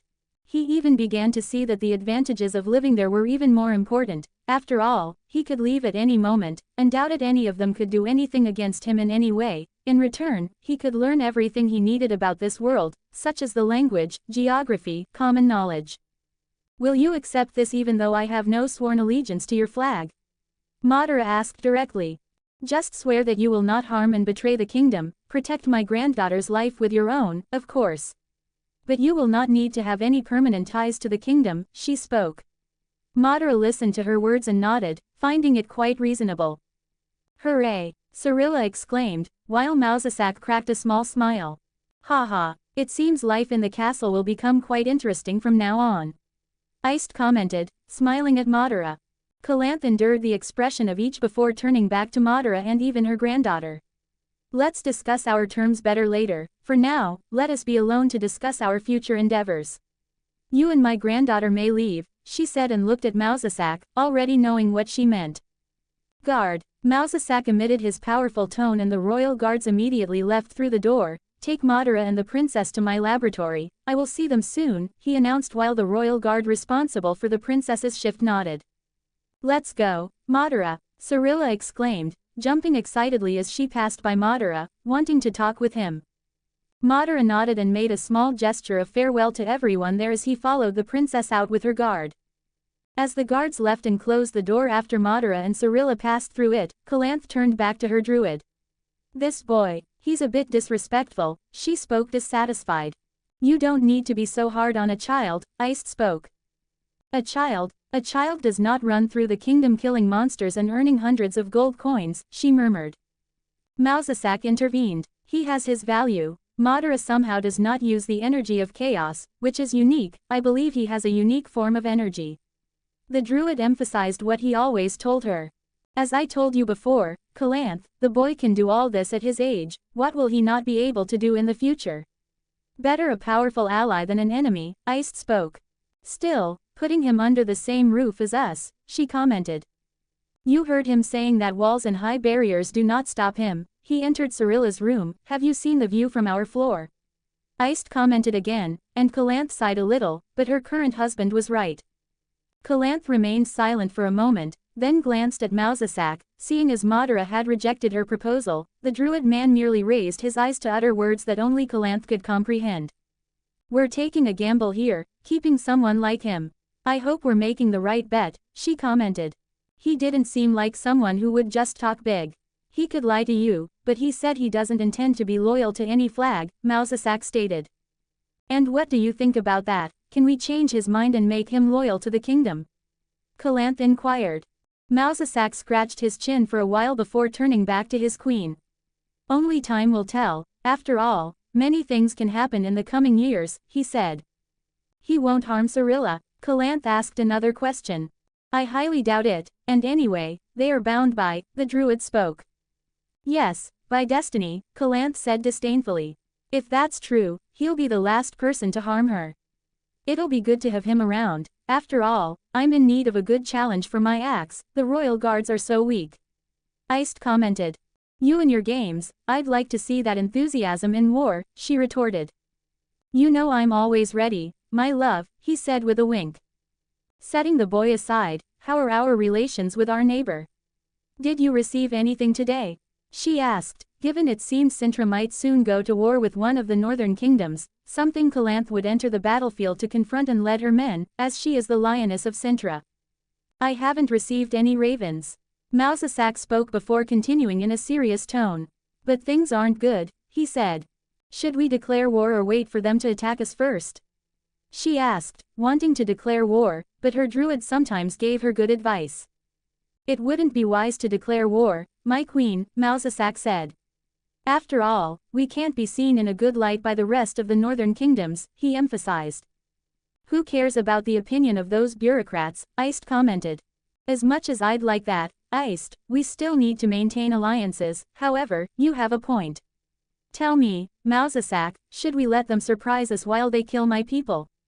Calanth raised her eyebrows. We should strengthen our border, my queen. You know we can't attack them, our diplomatic relations haven't been very good since. He was going to finish but Calanth cut him off. Since Cirilla ran away from her betrothal, I know, she said, dissatisfied, as she had wanted Cirilla to marry and bring a great ally. However, that contract was cancelled while her granddaughter got lost in the forest and met that witcher, later Madara. That girl, I hope this boy is worth all the risk I'm taking here, she murmured to herself, hoping for a better future than what she was seeing now. Raccoon here, Calanth has no idea about the threats from Nilfgaard in the coming years. I'll create some conflicts with Cintra and some kingdoms, but on a smaller scale, perhaps Madara will participate in some. 3 comments 0 vote. Chapter 30 Cintra 23. Chapter size. 1700 words. Third person Pav. Cintra, Northern Kingdoms. As Madara and Cirilla walked toward Massacre's laboratory, the princess could not contain her excitement. The guard still looked at Madara like a hawk, still wondering who this boy was and how he had ended up in an audience with the queen and was instructed by the wizard to go to his laboratory accompanied by the princess, who was so excited it strongly contrasted with the calm Madara usually maintained. Did you see, Madara? Did you see how my grandmother agreed to everything? That means you're going to stay here with me. We're going to do so many things together. Cirilla jumped for joy, her eyes shining with the excitement of a future full of adventures alongside Madara, thinking she could even join him on his hunts, in her imagination. Madara, keeping calm, simply nodded in response, but without agreeing with the girl. Yes, it seems I'll be around for a while, he said. I can't wait to show you everything in the castle. And, of course, you'll have to teach me some things too. Maybe, how to be a warrior. Cirilla's excitement continued, while the guard did not seem to appreciate it much. Teach you, even if I tried, your grandmother didn't seem to like such a thing, Madara responded calmly. I'll talk to her, you'll see how she'll allow me to fight with you. Cirilla seemed convinced, while Madara remained silent as they walked through the castle, climbing the stairs again. He might not show much, but Madara liked Cirilla. Though the princess's imagination soared high, dreaming of almost surreal possibilities for someone of her status, she was, despite being spoiled, quite cheerful. We're here, Cirilla announced, pushing the huge door with some effort. Madara helped her, and they were faced with Massacre's laboratory. It was the first time Madara had seen a wizard's laboratory, observing the place in silence. The space was filled with books, scrolls, and various magical instruments, which was quite predictable for Madara, after playing The Witcher 3. Look, Madara, this is Massacre's laboratory. There are so many interesting things here, but I don't know much. Cirilla began to explore the place with childlike curiosity, having Madara by her side. She turned to the royal guard who had also entered the room. You can leave us, she requested. That's not appropriate, princess. The man spoke, but the princess seemed determined about it. You don't need to, we're in Massacre's laboratory and Madara is a guest by my grandmother's invite, you can leave us. She spoke with a tone harsher than usual, but amusingly childlike. The man, albeit reluctantly, nodded in the end and left the place to stand outside. Madara looked surprised at this but didn't say anything. Meanwhile, she chattered about everything she could, and that continued until the door opened again with the wizard entering after the meeting with the queen. When Massacre entered the laboratory, he found Madara sitting next to Cirilla on one of the chairs while the girl talked and smiled. He ended up smiling with satisfaction at Madara's decision to stay in Cintra under the protection and patronage of Queen Calanth. This was a chance for the boy to help the kingdom someday and even be loyal over the years. Madara, I am genuinely pleased that you have decided to accept the queen's offer. I believe your presence here will be beneficial both for you and for the kingdom of Cintra, Massacre began, clearly satisfied as Madara nodded his head and the princess by his side opened a wide smile. Now, let's talk about what we expect during your stay and how we can help you integrate and make the most of this time. He said. Massacre then turned to a table covered in scrolls and artifacts. Firstly, Massacre continued, we will arrange your accommodation. You will have a room in the castle, near the wing along with the soldiers. I hope that won't be a problem for you. He asked. No, it's not, Madara calmly responded. Great. I want you to have the opportunity to learn our language, the history of this kingdom, and, of course, about the magic that permeates these lands. This will not only help you adapt better but will also increase your knowledge, he said before continuing. You will have access to our weapons masters and combat trainers.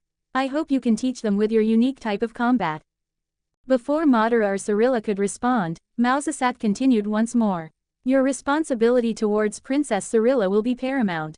We expect you to protect her but also to contribute to her education.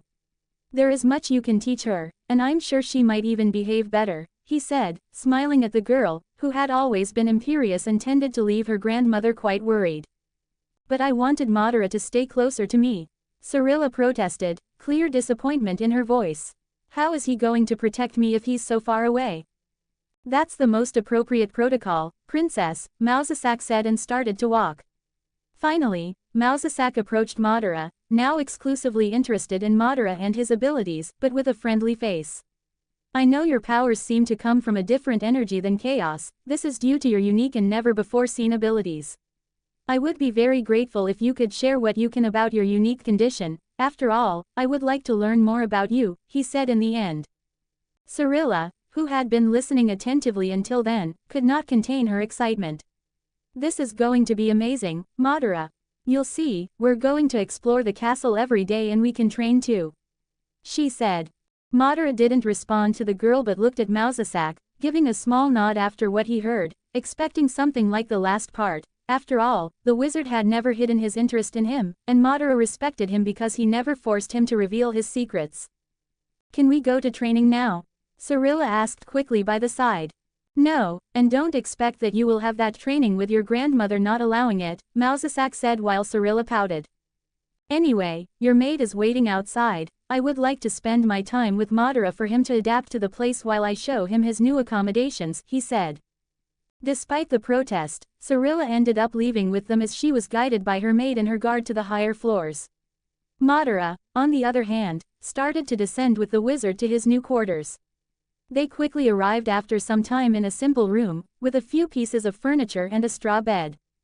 He looked around the place without caring much. Even for him it would be quite beneficial being close to the accommodations of the servants and soldiers. Being a commoner, in the eyes of the court meant less unwanted attention, allowing him greater freedom to move and act, but this could still change with his proximity to the kingdom's princess. I believe you still have things to pick up at that place you've settled in, right? Massacre said, and Madara nodded. Yes, can I get my things without being barred when I return? He calmly asked. Yes, I'll speak with the guards, you can leave and come back, he said, and Madara left, heading out of the castle through the front entrance after being told he could leave. Madara exited the castle and began leaping through the city as soon as he left, reaching his old house and picking up everything he could before returning to the castle.